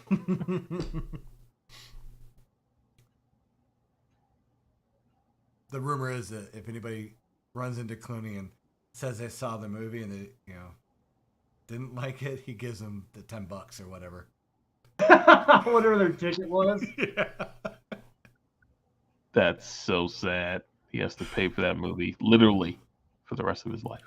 I'm sure he's still making money off of it, and the $10 he has to shell out every now and then isn't that big of a deal. I just think that's Probably. hysterical. Yeah. I love his sense of humor, man. He's a crazy ass sense of humor. So I remember Watch being that. confused by it when I first went to see it. I was just like, because I don't think I saw like a Batman movie since like Batman Returns at that point. So I was just like, what's going on here? I remember seeing an interview with him, and he pulled this stunt on his college roomie. His roommate was really, really uptight about taking care of his cat's litter box. Like would come home every day, and every morning when he got up, it was always clean. So, and he was all about his cat. And Clooney pulled this thing on him where, when the guy wasn't looking, he was cleaning out the litter box. And after a while, his roommate was worried that his cat wasn't pooping. It's like something was medically wrong with his cat. And Yeah. then one day, Clooney shit in the litter box. So that Oh my the god. roommate thought it was the cat's. At least it wasn't the bed. The roommate raced to the vet.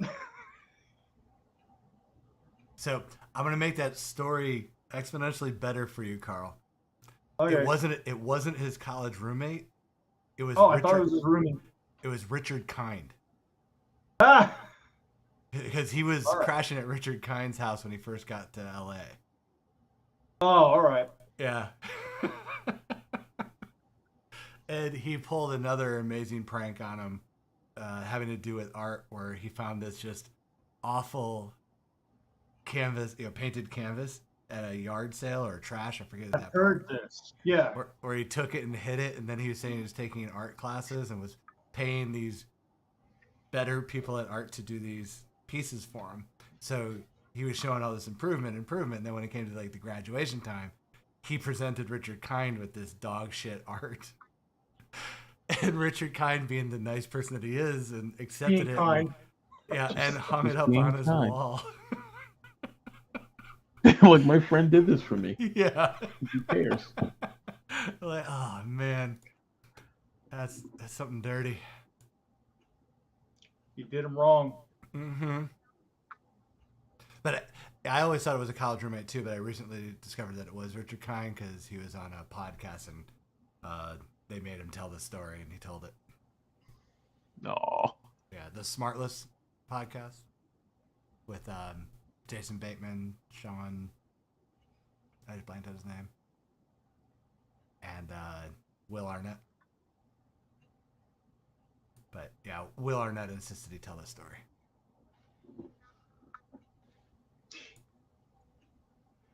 I wonder if he's outgrown that or if he's still doing that shit. Well, he's probably doing pranks, but not, that extreme.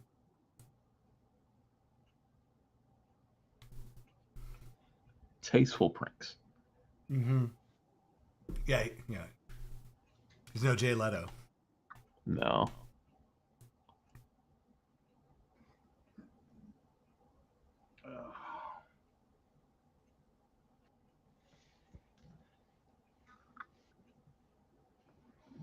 Conversational lull. I heard that Jay Leno and Jerry Seinfeld, one of their favorite things to do was to hang out at Leno's house and watch videos of other comedians and make fun of them. I could believe a comedian would do that. That's a pretty big flex for Jay Leno, though, because he's not that funny to begin with. Yeah. I mean, Seinfeld's got the cred for it, but... And also could be an asshole enough to do that, but... Yeah, I don't know. That's a pretty bold move for Jay Leno to do that. In my opinion. Oh, well, I mean,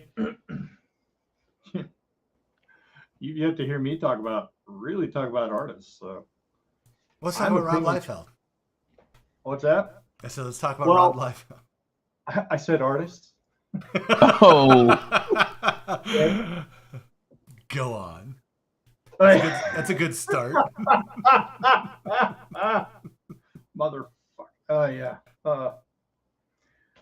No, if we're in private, I'll tell you exactly what I think of people, and that's in private. So you're a coward. Okay.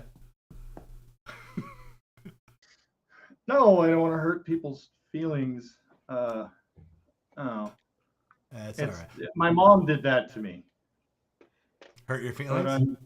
I'm such a brutal person. Actually, when I start actually giving my opinion on stuff, I gotta watch myself. So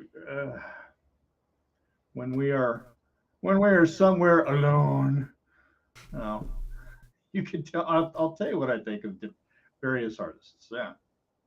Oh, I'm aware what you think of most of them, or at least the ones we talk about. But anyway, Don't make it sound like I think that many people suck. It's just no. I mean, it also means that you think a lot of them are amazing. I just know that the and ones you. Barry sent me a picture of the art that he has. He has the cover to the trade paperback. The one where, all right. yeah, Scotty's holding the camera, taking the picture. Oh, all right. That's cool. That was fun to draw. Yeah, that is a good piece. All right, let's get this goatee happening here. Hauled off and got brave and bought much bigger brushes than I usually use. So it's cool. I can cover a lot more ground. All right. Well, Thomas came up with a good question. He just presented it in a way I can't stand. When people bring a question, then they go discuss. So yeah, Tom, I'm gonna give you a little shit about that. But you did ask a good question. So Bob Kane, did he really create Batman? What's your opinion on that one? That hot topic. I wasn't born then. Who is supposed? Is there some sort of issue where people are thinking that someone else created the character? Oh, it's been he's finally getting credit for it. Bill Finger. Yeah. Oh, right. That's artist. why Bob Kane is known as the finger chopper. Fair enough. Yeah, and also it's come out that Kane paid people very well to actually draw Batman for him. He had a lot of ghost artists. I don't know about a lot, but that's pretty common. I mean, a lot of your biggest name Japanese manga, like the dude that drew Akira, Mm-hmm. that motherfucker had a whole studio. Oh yeah, I mean a lot of them have studios Yeah, to do yeah. kind of layout and then you do the finish. But this is back when they were first getting started, and he was taking all the credit for doing Batman. Well, I yeah. mean, and that was back before it was a thing to have ghost artists. And because you're presenting as though that I'm doing this. But Bill Finger is one that got Bob Kane to, we're not putting him in the fucking, purple suit with the yellow gloves, and actually drew the, what became the real version of Batman. Yeah. So. I mean, I Yeah, feel like Dan- I have to say, Hmm? I feel like I have to say Bob Kane had a hand in creating Batman for sure because he was the one in the room with the publisher with a lawyer. But Oh no, he created the character, but his Yeah. version of it sucked. yeah, like I think what was it, blonde hair? He had a red suit or something like that. Yeah, he had the red suit with the purple tights and the yellow gloves, and he rode around in just a Studebaker. Yeah, Yeah, just yeah. a random Studebaker. Yeah, not even a bat emblem on the window or anything. And then Finger was the one that came in and tweaked it and made the the grayish with the almost like the hang glider wings and things. Yeah. So I mean, it's that's why it's Bob Kane and Bill Finger. I mean, he did do it, but just for the years and years where he fucking just, stole from Finger and, presented himself as the creator and the artist. Oh, Murray's jealous of whoever's getting these covers. So, be jealous of Barry and Alicia, Murray.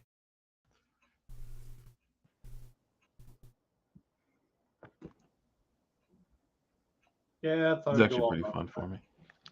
Barry's really stoked about you doing Notorious Z, which is the character's name. I just figured that out. Yeah, there's a documentary about it. Danny was bringing up the Batman and Bill documentary. I don't know if you've seen it or not. Yeah, Where they I remember track that. down like Bill Finger's right. daughter and then granddaughter. And the guy who does the documentary is the one that was pushing to get Bill Finger recognized. It's a pretty solid documentary. I mean, it's gonna make you hate Bob Kane even more, but It does. Yeah. Like, I Oh, did yeah. when I first saw it. I was like,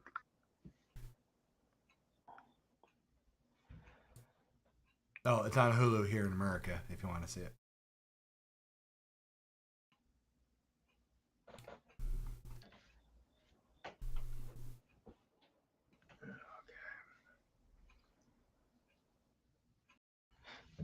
I remember when what was it?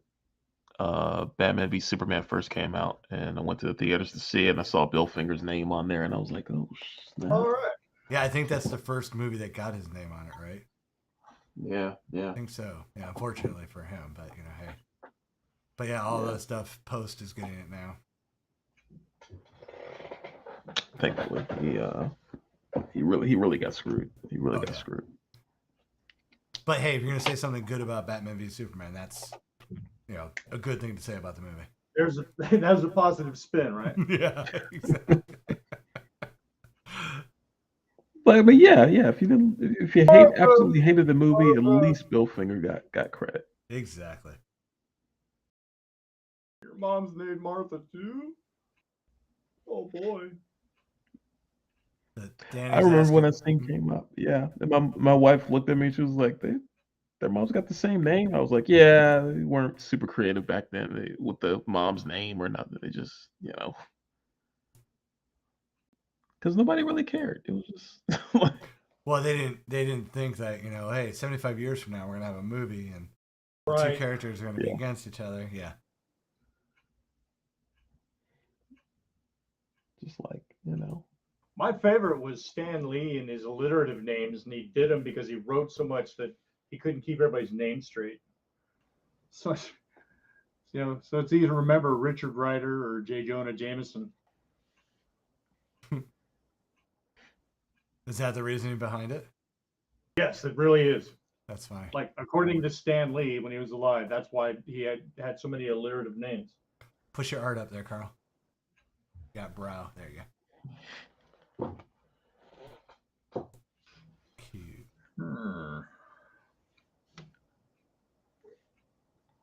Let's do a little bit here. Blop.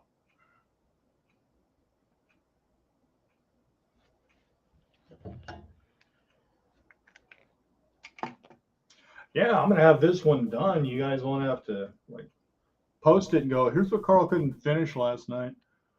Hey, first for everything, buddy. Yeah. Hey, I mean, I guess probably all the work you've been doing on Axles has kind of got you to a point where you're a little faster now. A little bit. I mean, Dan would say different.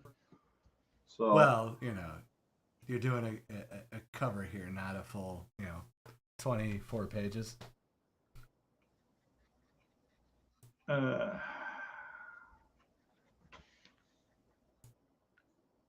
right.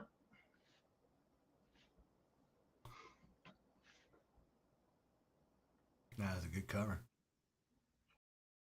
Thanks. Mm-hmm.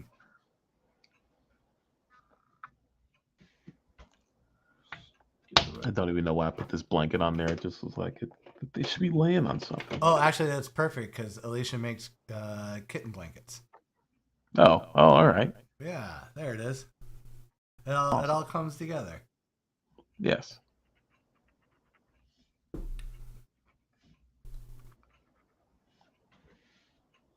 Although I will not mess with that mama cat because that's. Oh yeah, I made her super, yeah, super angry. yeah. That is a cat that you are not going to pet, even though I want to pet her.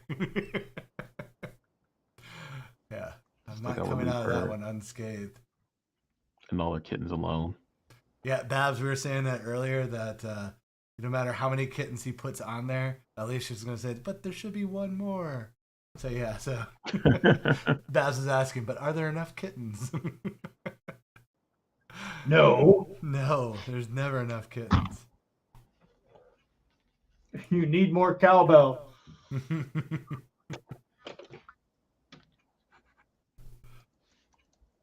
Oops, that's the wrong one. I would say, Alright. man, what's getting me on the Selena's face, I mean, that is like almost Adam Hughes level. Those, Oh, the eyes, the nose. bro, man, thank you. And, Don't you do know, that. No, I mean being dead serious, man. I mean, You're gonna get him thinking he's all that. when you see it, Karl, you'll understand it. It's just got that perfect amount of sharp lines, but there's the softness in the eyes and the nose. Yeah, at least somehow Sean has captured the essence of my life without even knowing he was doing so.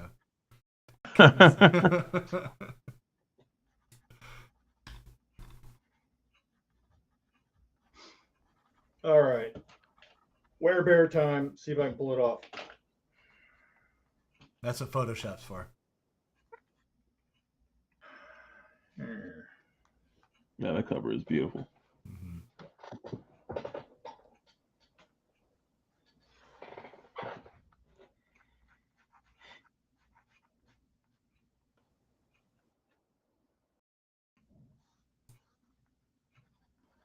Yeah, I've been kind of busting my chops on these pages for axles, and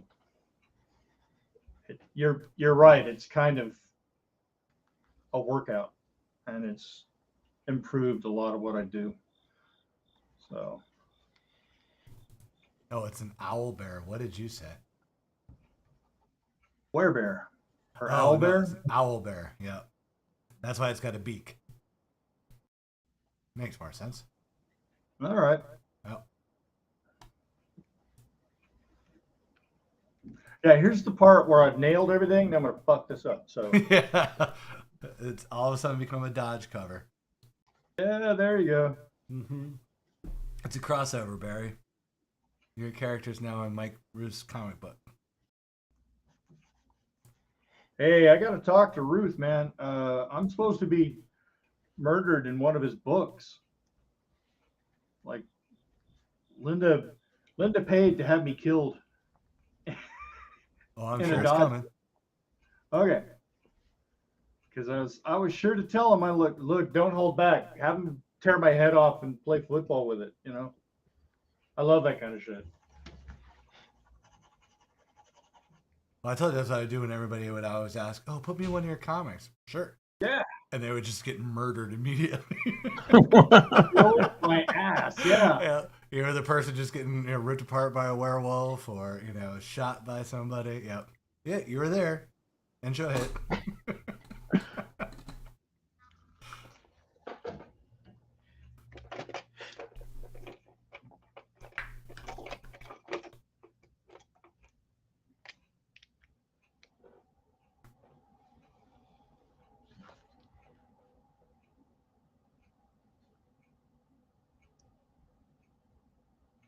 We'll just let the silence take us. Yeah, I can Yeah, talk I might about have I'm to probably whip out the doing. tracing paper on this shit. What was that, Karl? I'm gonna ink that one. I'm gonna whip out the tracing paper. Trace it off. I'll be a tracer. Yeah, just an artist using all the tools available to him. That's all. Of the trade. All right, here we go. Teeny tiny lines.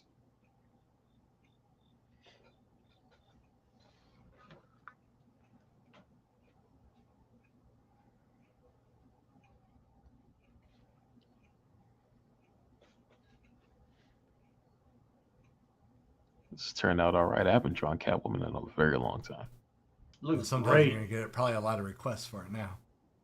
Yep. Oh, they're welcome.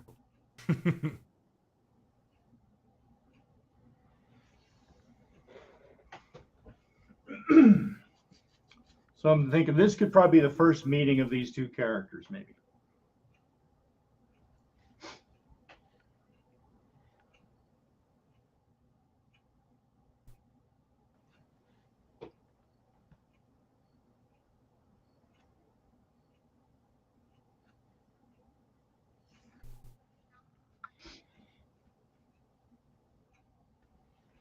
Trying to make it seem like she's on like a rooftop somewhere. Because that's what you do when you're in Gotham. Yeah. Nobody Never goes in your around apartment. normally. Yeah. Yeah. They're like never in their apartment. Yeah. Never. I was on a rooftop somewhere. Well, when you have that many blimps, you got to use them. That's true.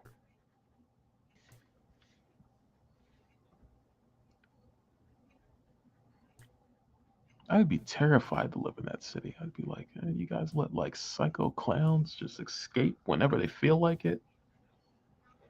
Well, I don't know if they let them, but yes, I agree with the fact that I would be first ticket out. Yeah, I mean, I'd be like, oh, you gotta get out of here.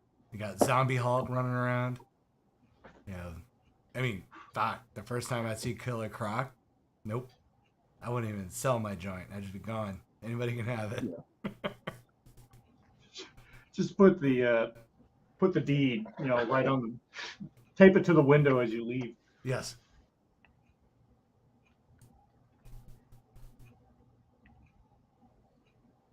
And I think A lot of my friends still debate. Oh, I'm sorry. Go ahead. No, go ahead. What? I was going to say a lot of my friends still debate whether or not Batman should have ever killed Joker, and I'm just like, for me, I'm always like, probably like by now. Yeah, that's the one by now. Yeah. Go all Peacemaker on him. Yeah, just like it shouldn't be anything. Like if it's going to be like if you had like I don't know, a final storyline for Batman or something like that, it should just be like just finally settling family business at the end. Well, I mean, that was the thing that I liked about the Red Hood story so much was when Jason Todd came back. Yeah. When he was just so pissed, like he killed as far as Batman knew, he killed Robin, and that wasn't enough, and he still let Joker live, and Jason just couldn't deal with it. And I'm like, yeah, that would be the time that all right, Batman, this one we'll turn our back. Go ahead, do that. Yeah. Yeah. I thought Joker pretty much signed that ticket. Like it's just, I'm like, come on, man. He literally killed your partner. He beat him to death with a crowbar, and then he blew him up. I mean, come on. Yeah, there wasn't a bit of subtlety in that, and No. yeah, and Batman still not being able to pull the trigger was a bit. Yeah, that was like, yeah, because I mean, I'm like, okay, like Gordon's not gonna care. Like, yeah, like, oh no, you killed the Joker. Oh no. like, oh, how morally upsetting. Yeah. Now, Batman, Gosh darn it. I hate it when you do that. Yeah. Yeah. Oh no, I mean, Bullock would have rolled up and dropped like a baggie of Coke on him or something, and it would have been all good. Just sprinkle some crack on him. Yeah, it's good. It's good. Batman had no choice. The Joker was coming right at him. He was on bath salts. Yes. Yeah, they would have found a way to get around it. It wouldn't have been an issue.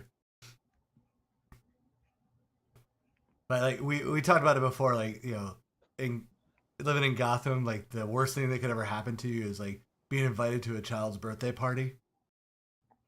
Oh, like, yeah. Clowns, magicians, ventriloquists.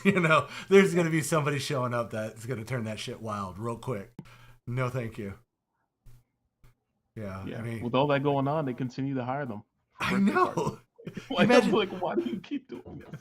How many clowns must just get randomly beaten up every week just for existing? Local hospitals have a special ward just for the clowns. Yeah. Ambulance rolls up, like 20 of them come out. Yeah.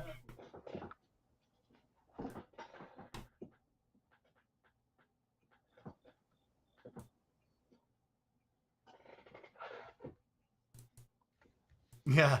Yeah, Bab's saying children's birthday party in Gotham's like a wedding in Game of Thrones. Actually, Yes. it would be creepier though, because could you like remember Dark Knight Returns when Joker hit all those Boy Scouts with the Smilex? Oh Yeah. yeah. So imagine an entire birthday party getting Smilexed. Oh my god. Yeah. Try sleeping tonight, folks. If I was a citizen in Gotham, I'd be like, "What is your problem? Yeah. Kill Kill the Joker." Like, I mean, yeah. Yeah, I mean, he crossed over with Punisher once. He could do it again. Yeah, have the Punisher do it. Yeah. Bring a Didn't the little, Punisher bring a little Marvel violence into the DC. Didn't the Punisher just shoot him in the head or something? Shoot who? The Joker. Yeah. No, he tried to shoot the Joker, but Batman, pushed him at the last minute so the bullet went whizzing. And then Punisher punched Batman, and Batman's like, "You get that one." And then Punisher tried to punch Batman again. Batman laid him out. So, yeah, it was pretty good. But yeah, it was to the point though where the Punisher was pretty much pissing himself. Joker was pissing himself because he realized he was up against a vigilante that had no problems pulling a trigger. Yeah. Yeah, it was no longer fun and games. Oh well, that's really too bad. There was no moral pokings, like, "Oh, you'll be just like me if you kill." Yeah. Oh, there's no. Yeah. I don't care. Yeah. There was no cat and mouse, no play back. No, he just pulled the gun and put it right to his forehead. And Joker's is like, "What the fuck?"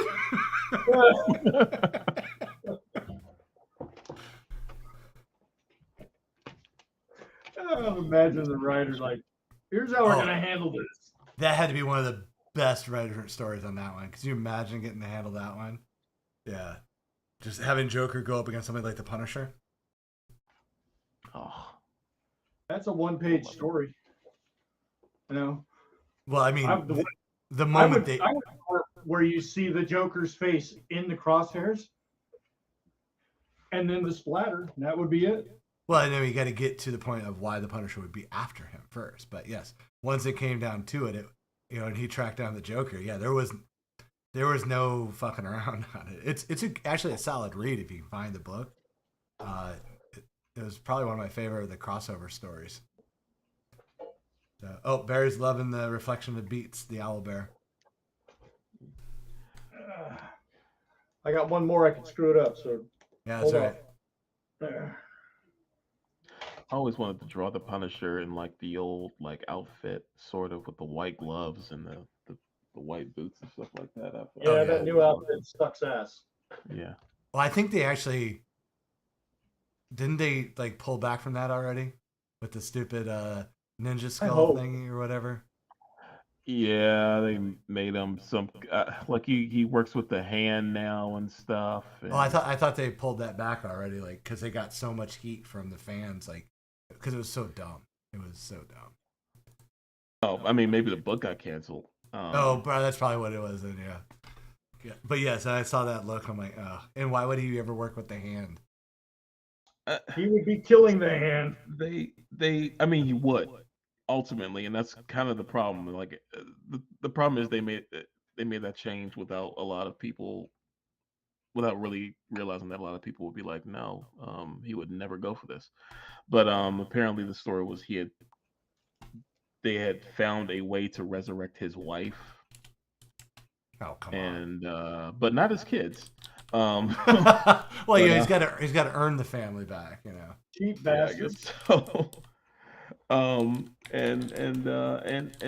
they were together, and he was just, I guess, so like pulled in by that he was willing to do anything for them. And the hand believed that he was some kind of like death prophet that was in their texts and stuff. All right, that shit's interesting.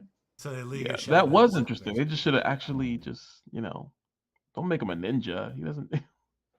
You didn't need to be a ninja. I'm like, he's already like killed like a dozen ninjas in past books. Like, what?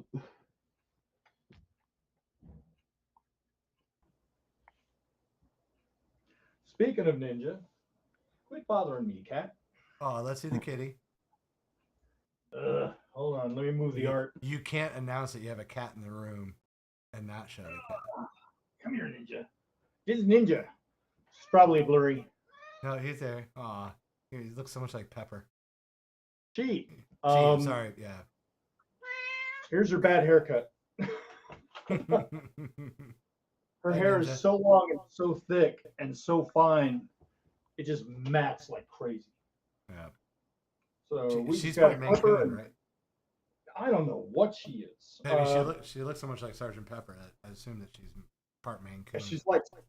She's like a perfect small version of Pepper, man. Mm-hmm. It's almost creepy. But we gotta keep her shaved down because the stuff mats and knots up so bad.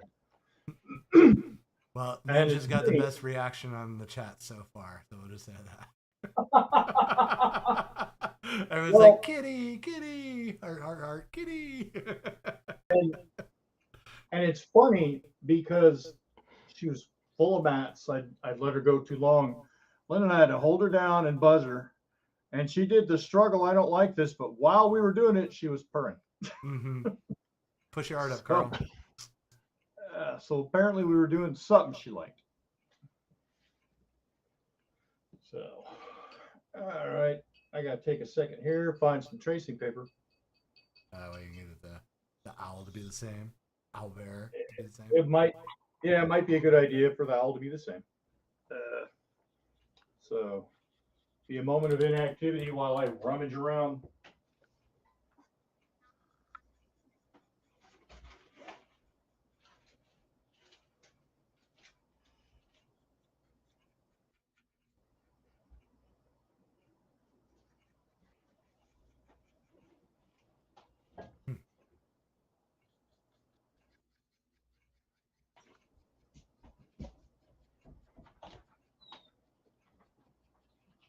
Sorry, I'm just sitting there staring at your art. I'm not even saying anything. Oh, no, it's just trying to. I think I'm almost done. I'm getting like really close to the finish line. I'm just kind of adding details that don't ultimately need to be there, but it's just the way my brain's working. So Killing that town. yeah. So, So I really didn't. does Blood Syndicate 5 come out this Wednesday? Yeah. It's should be up this Wednesday. And let me see. All right, so everybody doing go like into a- your comic book store this Wednesday. Make sure you pick up Blood Syndicate 5 and 4 from last month if you didn't already get it. Yeah. Super proud of what I did on 5 though. It was because it was I think I was finally starting to get over like the intimidation factor of drawing a Blood Syndicate book. Well, after seeing what you did in 4, if you're super happy about 5, I can't wait to see those pages. 4 was insane. Oh, thank you. It's like I still look at it sometimes and I'm still like completely unsure like why I did certain things, and I'm like still super hard on myself about it, unreasonably. But Wait, an artist is was- super hard on themselves? No. yeah, I know. being real stereotypical there, but it's but like even my wife, like, and she'll tell me if I've done some like shit work. She'll just be like, yeah, that's garbage. You should probably like, you should probably do a different thing. And I never appreciated it at the time, but when I think about it, I'm just like, oh yeah, that was shit. That shit. But she actually liked that book. She was like, yeah, and I was like super rushing through it and stuff like that because the deadline was super tight, and I was just like, For I 4 or mean, for thank God I 5? wasn't inking it. For four Oh, okay. especially because I was brought in to help out. Um, and the opportunity just kind of came randomly. Like the editor just kind of messaged me on Twitter, and I was just like, hey, I was like, what? Like, and next thing you know, like literally the next week, I was like on the book. Very cool. Yeah, but you know what? Sometimes, man, sometimes when you're doing stuff at a dead run, you just you don't have time to second guess yourself, and you can really Yeah. do some amazing shit. You know? Yeah. Um, to a degree, like I learned to trust like the at least my storytelling a little bit more because I'm usually really hard on myself about that, like whether or not something is easy to read or not. And um, like I can like sometimes I'll try to make it look as cool as I can because I'm just concerned about it looking like people can tell what's going on. But for that one, I was just like, sometimes it really is just best to keep it as simple as possible and just make it as cool as possible and just go. Yeah, that's when all the muscles you develop, kind of spring into action, and you fly through it, and Yeah. it I don't know, it's almost like a muscle memory thing, you know. Yeah. Yeah. Uh, I sent some pages to a friend of mine who's known me since art school, and he ripped me to shreds. And he goes, "Look, you do your best work when you're in a big hurry, in my opinion." I was like, "Motherfucker!" He was dead on. He was right. You Yeah. It's just I don't know. You just don't concern yourself with a lot of like you don't waste your time trying to figure out a lot of possibilities on stuff because you just don't have the Right. time. Yep. So maybe maybe we are really good artists. Oh, here we go. We're just Oh too shit. maybe, and we're just too hard on ourselves. And Oh, we are so close to making this, normal, but no, we're out of control now. All right, people. like maybe we should just give ourselves a break and just chill the fuck out and just And just self-congratulate for a while. That's right. yeah, and take milk baths and eat Parmesan cheese. And, like,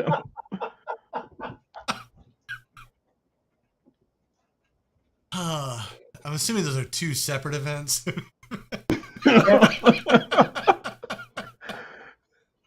don't we deserve to have them together? Like, Hey, like- I'm not judging. You do you, buddy. But yeah, I think I'm gonna keep my Parmesan cheese out of my milk bath.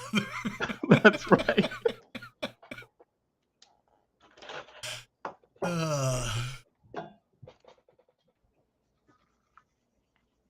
Can't find my tracing papers, so I got to fire up the actual light table. Ah, Uh, well, so much for Karl getting it done before the end of the show. nope.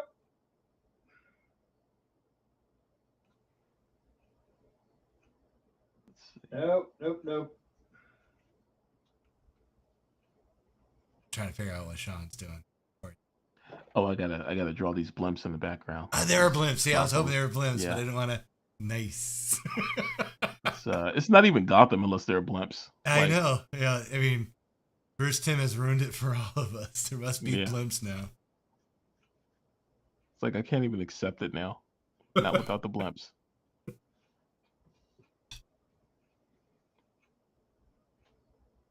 I'll be right back. We'll be here. Okay. Bab's excited about the blimps too. Yeah, because I mean that's it is. It's kind of like a signature of the place. It's kind of like it's not even Metropolis unless you see the Daily Planet. with the globe on top and stuff like that. Otherwise, it's just a random city. Yeah. So like that. That shit's not Seattle unless the Space Needle's in the background.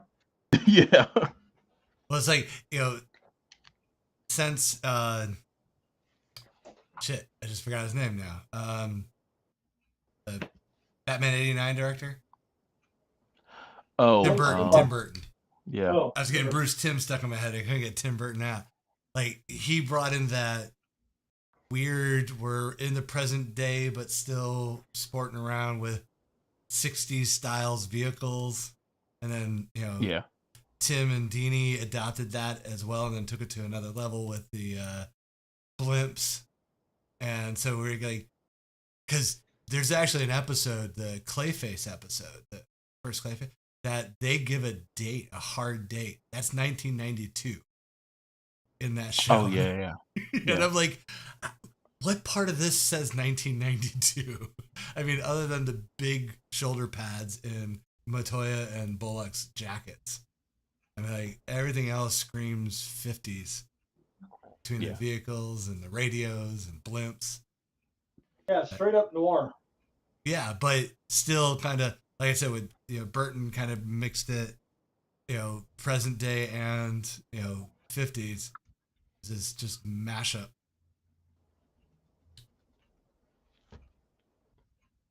Yeah, they kept the film noir 50s future, yeah. The only thing we didn't have was, like, the Flash Gordon spaceship. Yeah. Or the blimps on strings. That would have been even better. To animate strings on the blimps in the skyline. That would be awesome. And no one even questions that they're on just- strings. Yeah, They're exactly. It's just there. That's the reality. Like Superman will fly into Gotham one day. It's like, why are they on strings? That doesn't make any sense. He flies into one of them accidentally. Like, oh, it got me in the It's eye. kryptonite string too. I was like, Cuts him right in half. I watched one of the Batman animated series a couple weeks ago. I forgot about this one where Superman masquerades as Batman because Batman's out. Ra's al Ghul's got him. Yeah. But he's rolling around Gotham as Batman. Oh my god, it's so fucking funny. Like, he flips the big oak table in front of Penguin. And Penguin's about to piss himself because it's a giant oak table. Like, nothing Batman should ever be able to do. And of course Superman, and then that would be terrifying. It's great because he goes up against Bane. And it's yeah. And the whole time it's like, and he takes a beating from Bane because at this point, like, already gave too much away by flipping the table. So now he's trying to, overcompensate until he's finally he's done with it. But it's just the absolute beating he could give Bane would have been great. All of a sudden Batman's a god. All the villains would leave. Yeah, it's like, we gotta get out of here. Like, just use the laser vision on one of Bane's hands. Just one. Oh, that would have been amazing. Oh, it would have been. Can you imagine, like, how the rest of the Rogues Gallery would have dealt with that? They would have freaked out, man. They would have totally. had complete meltdowns mentally. Because they're gonna go through the back of their history with this guy, and they're gonna be like, why When did this happen? Yeah, he held back all this time. He was just toying with us. Yeah. Like, Killer Croc comes up to bite him in the neck and just all his teeth shatter. Yes. Yeah, I mean, 6 hours as Batman, he could have totally cleaned up Gotham. Yeah. He would have run all the Could've easily. villains over to Metropolis. No, I mean, they don't go to Metropolis because they know there's a god over there. And now there's a god here. They're going to Boise or some shit. Yeah, wherever the Great Lake Adventures are. That's where they're gonna go. They're gonna go to Seattle and fuck with Green Arrow. Yeah, the only one that would stick around, I think, would still be the Joker because he'd have to see it all the way to the end. But the rest of them, they would still be gone so quick. I'm out. Yeah. Like Kramer slapping that money on the countertop.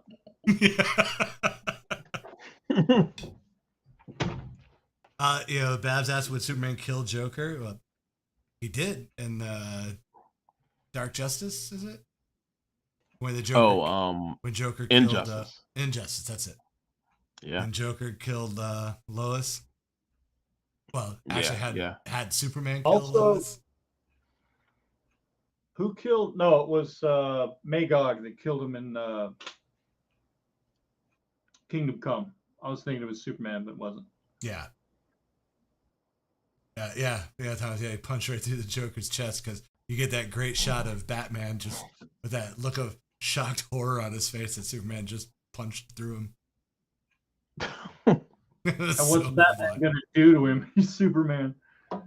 Oh, Batman's got so many pieces of kryptonite all through. I mean, Batman should just be one walking tumor.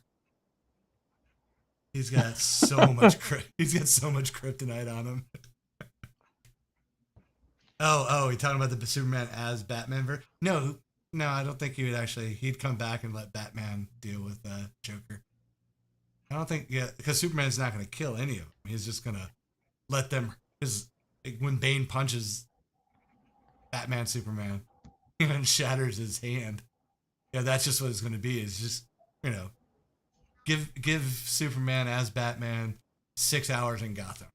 Just find every one of his rogues gallery and just let them do what they think they can do to him. And then, they're going to give up real quick. That would be my take on it. Yeah, I mean, what else can you do? I mean, at least with Batman, like, you're gonna get the trash beat out of you if you get caught, but that's if you get caught. Like, you still have to get caught. Yeah, he's a man. He's got to make time to be able to get to a place. He's got to know about it. But if you're Superman, I mean, he's just gonna hear you do all that crime. protecting. Yeah, he's just gonna float up a little bit, use the X-ray vision and super hearing. Oh, there you are. Well, I mean, in Justice League Unlimited, when he lobotomized everybody, or it was the Injustice or the alternate Earth Superman when they went to the different world, but that so he was Ultraman, I think. Yeah. That would where he's just lobotomizing everybody, like using his heat vision to. I was like, Jesus, that's dark. Just going all Omni-Man on everybody. Yeah, he like lobotomized Doomsday, lobotomized everybody there was. And the best though is like when they're in the Arkham and they're going through and you're seeing everybody with the 2 dots in their forehead where they've been lobotomized. He lobotomized Scarface. Ugh. Everything about the puppet. He didn't lobotomize the ventriloquist. He lobotomized Scarface. I mean, That means that gimmick is working. it's just or Superman's really, really dumb. What? Someone's trying to tell him, no, it's the other guy. No, it's that small Italian guy. He's the one that's the boss. but he can talk without. Yeah. I mean, the other guy was drinking water, and the little guy was talking, so he's the boss. I'm pretty sure Homelander was just designed around the evil Superman. That's pretty much it. Yeah. Barry brought that up. Speeding Bullets. I'm pretty sure I remember that was an Elseworlds book, right, Barry? That one up. Or is that the one? Yeah, I think it was Elseworld where actually Superman was Batman or something. I vaguely remember that cover. Did you light box it? Is that what you did, Karl? Or Yeah.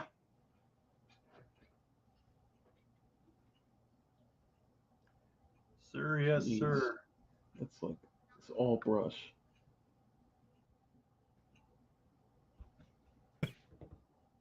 all your guys' talents make me mad. In a good way.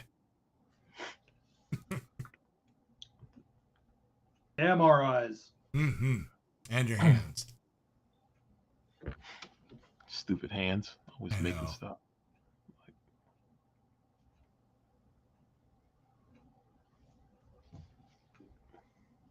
I'm being very bold tonight by not putting any pencil grips on any of this stuff because I've been drawing like crazy lately. So just been usually I put pencil grips on everything I draw with. Like there are pencil grips on my Apple Pencil stuff. So it's So are you just going through it so quick that you don't like hang on to the one that you need it, or Um, sort of. So it's like if I'm drawing for way too long, like my hand will just start like, or at least my thumb. It's always my thumb that just starts like cramping, Hmm. and I do it because I'm just being a little overly detailed and holding the pencils or the pen too tight. So I try to put pencil grips on stuff so I'm not like death gripping everything no? and I give get my it. It's hand a like break. me with a fork with ramen. I'm just death gripping Well, it. To you.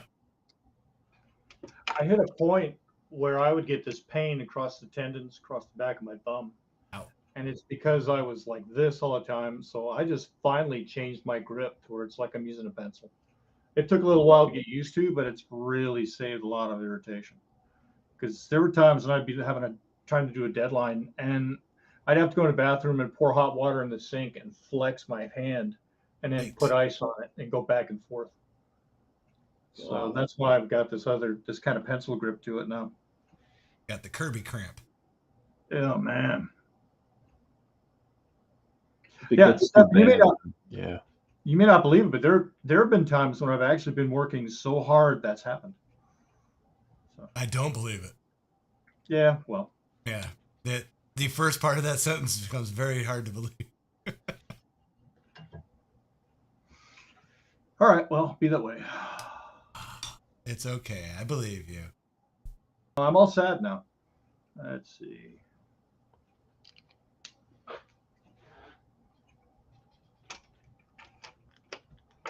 That Catwoman cover is awesome, dude. Oh, thank you. Both covers Thank are you. awesome. Yeah. It's,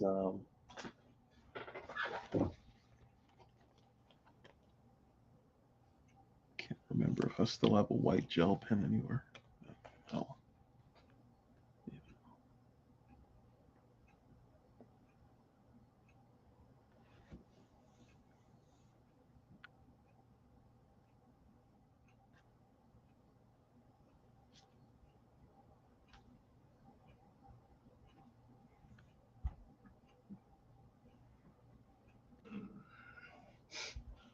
Okay, soon.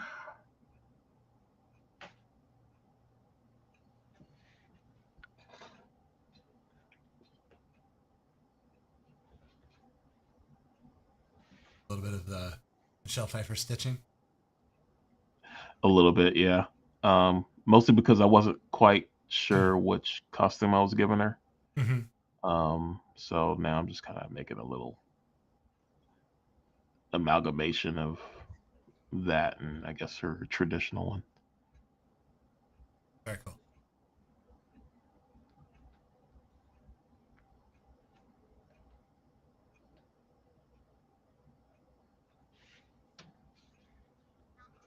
Dude, that looks great, Break Karl. up a white. Thanks. Actually, no, I just spotted something. I can still mess it up. Hold on. We believe in you.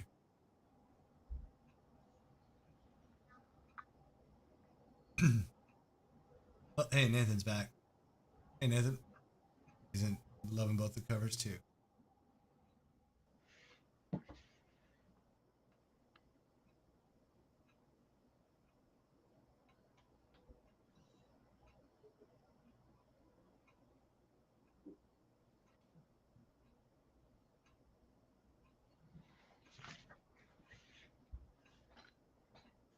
It's getting all serious. That's better. Being like all overly careful with like a white pen, I have no idea why. It's just fun.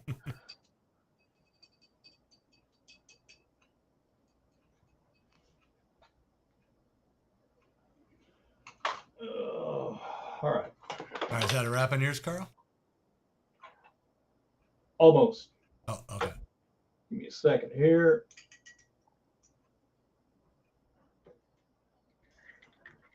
I will punch in a few little minor details.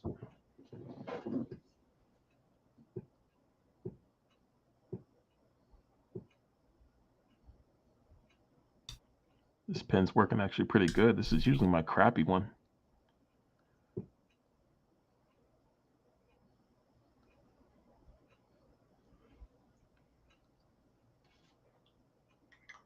You gotta break out the bleed-proof white Yeah.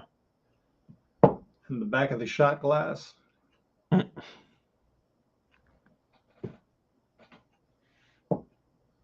Just to fix errors or to punch things up? Just to nail in a few little bits and pieces. I might have a couple of hiccups I can fix, but I just can't leave the shit alone. That's all. Nathan, Plus, what? I have time. So, yeah. Nathan, the cover Karl's doing is for Barry Chapman. One Sean is doing is for Alicia.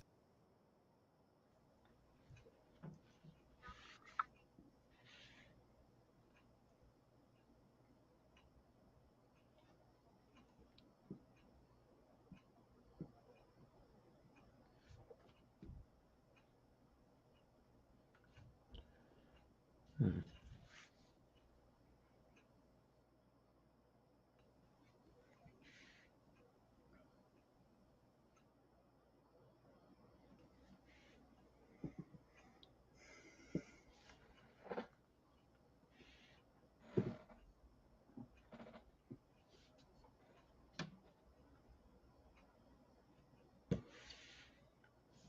All right. Think I'm done.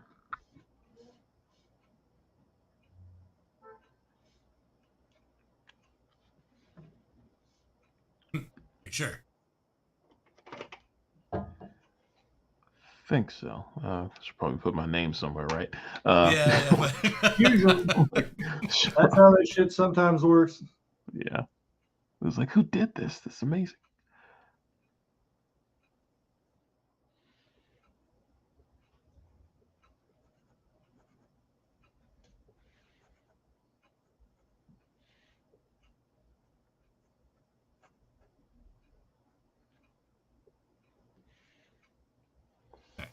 All right.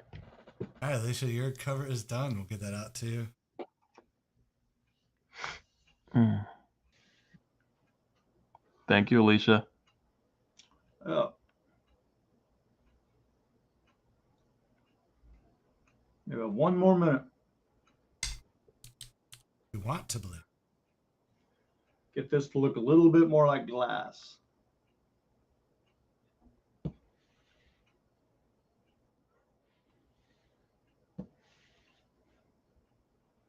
Fix a couple of hiccups here.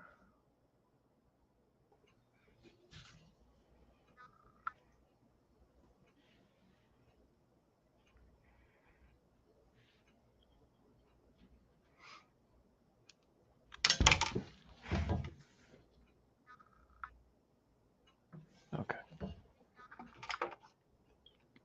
There we go.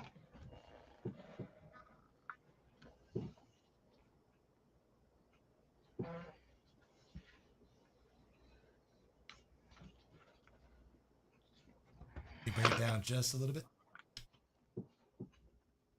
Oh. There you go. Perfect.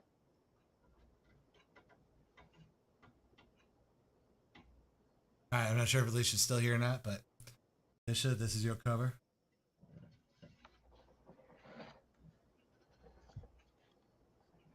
Oh, yeah, she's here. Oh, yeah.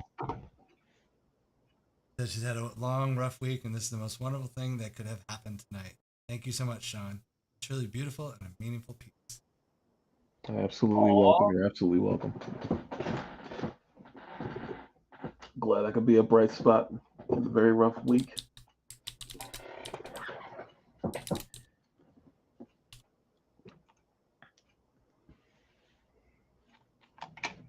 Both these covers are awesome.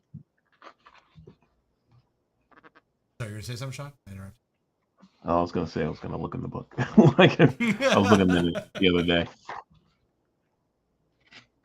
I was really enjoying it. This is my favorite one. The My Little Pony pinhead. Yes, I absolutely love it.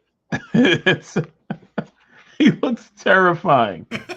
I would be more afraid of him than Pinhead. Yeah, because it's those dead horse eyes. Yes, Yeah. those dead, soulless eyes staring into my soul. Oh, that's great. Sound like Captain Quint, man.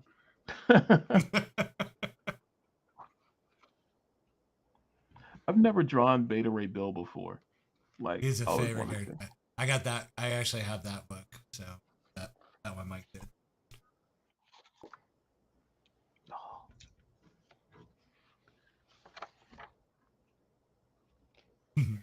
Yeah, we had One a thing lot about more you- My Little Ponies than I expected. Yeah.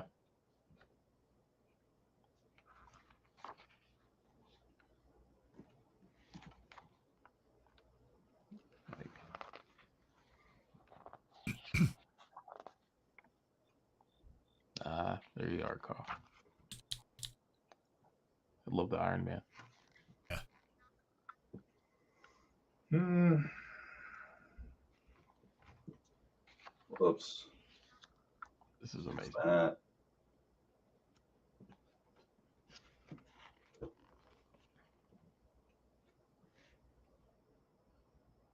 That's also pretty terrifying. Like, Joker Kermit. yeah. Oh. Who drew this? Oh, that was a Mike Ruth.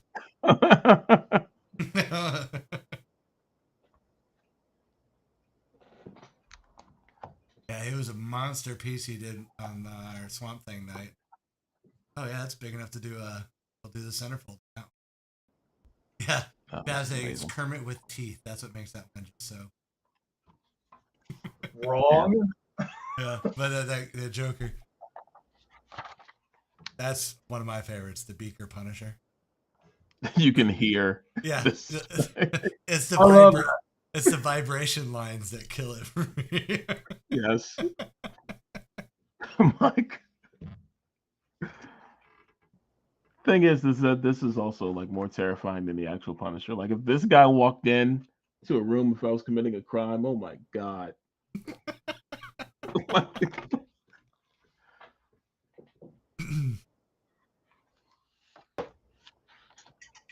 Yes. One more moment. Just saw something I forgot to hit. And Michael's just Right. killing it with these Ronin covers. Yeah, he is.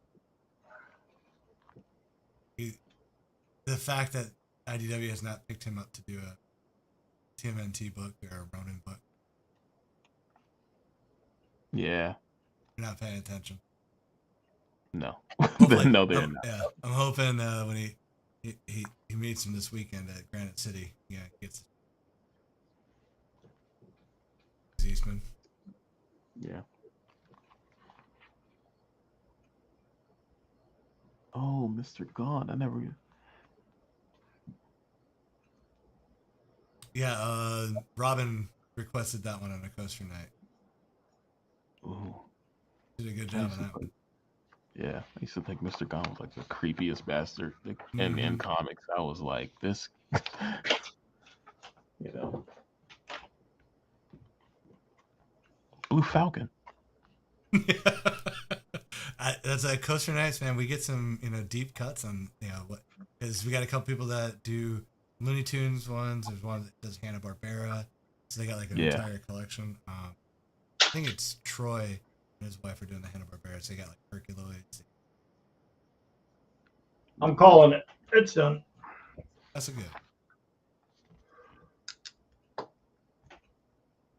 All right, there's your cover, buddy.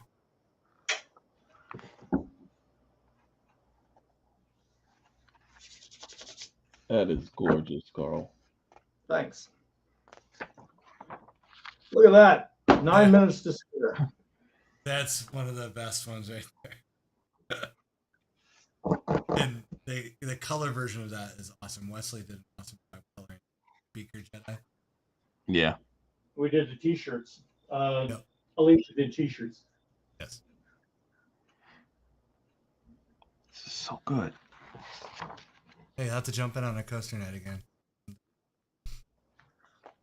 That was tough. Awesome. That was a tough one for Mike. Remember him like trying to put that one together.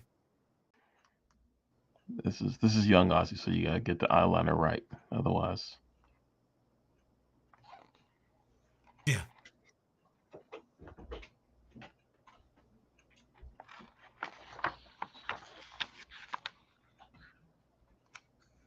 think it's you.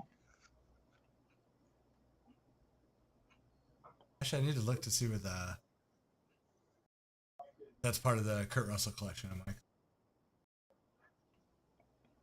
Oh, Copper? This yep. one? Yeah. Okay.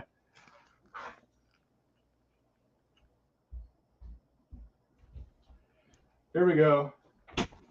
Linda had Ruth do me as Loki. Oh shit! Yeah, hang on. I I don't know if think you can that's see in your screen or not. Come on. Hold on. Yeah. Your Oh, ring you light's have going it. right across it. Yeah. There you go. The other light. If you push it up, it'll be like dead center in the ring light, so you'll be good there. I look all angelic. There you go. There you go. Perfect. Right there. Stop. Oh, there you go. There you go. But yeah, that was a great one. And he did the Betty White Gorgeous. or Betty White Loki. Yeah, so that was awesome. I got the sticker. If you can see it. I have that one on my portfolio. There's the Betty White Loki. I think that was for Barry. That's They did that one, but amazing. or no, Linda did it for Linda because Linda made stickers of it. Yeah. It's handy when you run a sign shop. Mm-hmm. You can produce. Show them your license plate. You don't have to show the back.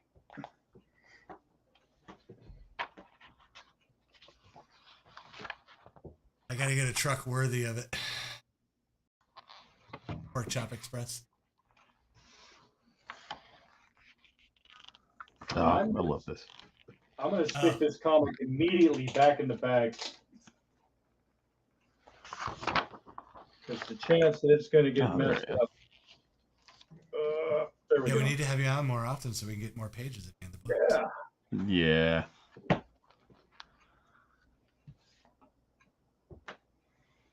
Yeah. Yes, Babs, that is the license plate. Linda did her best prank ever. She put the "I love Willow" on the back of it. Oh. I didn't egg that on at all. She just came home and said, "Look, I did this license plate," and she said, "Look at this," and flipped it over. I thought I was gonna piss my pants. Oh, when I got it, the package, I opened it up and everything, and then, because the big, the Pork Chop Express is in the front, and I pulled it out, and then when I picked it up, I felt there was something on the back because I felt like the sticker. I turned, I was like, "Son of a bitch."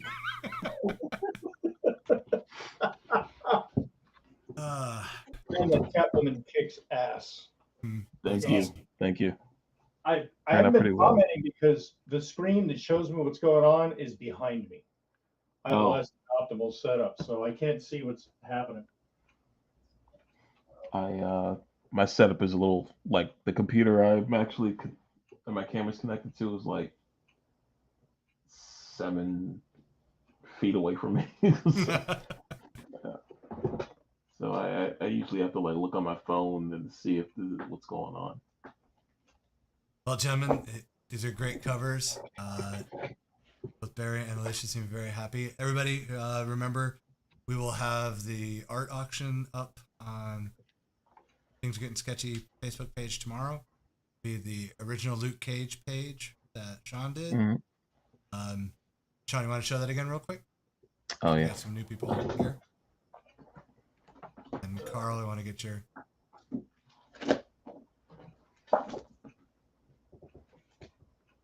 Karl did this piece for Cobalt Gaming. The large piece, it's 11.5 by 14. That'll be up tomorrow. And Sean did this awesome Luke Cage page. Luke Cage Electra. An awesome truck crash in the middle of it all. And even though Michael was having issues with his internet, he will also have the Batman Teenage Mutant Ninja Turtles blank cover that he was drawing on.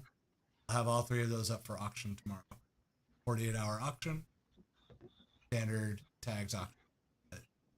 So thank everybody. Thank you all for joining us tonight. We will see you next week as we start our regular schedule with our first coaster night.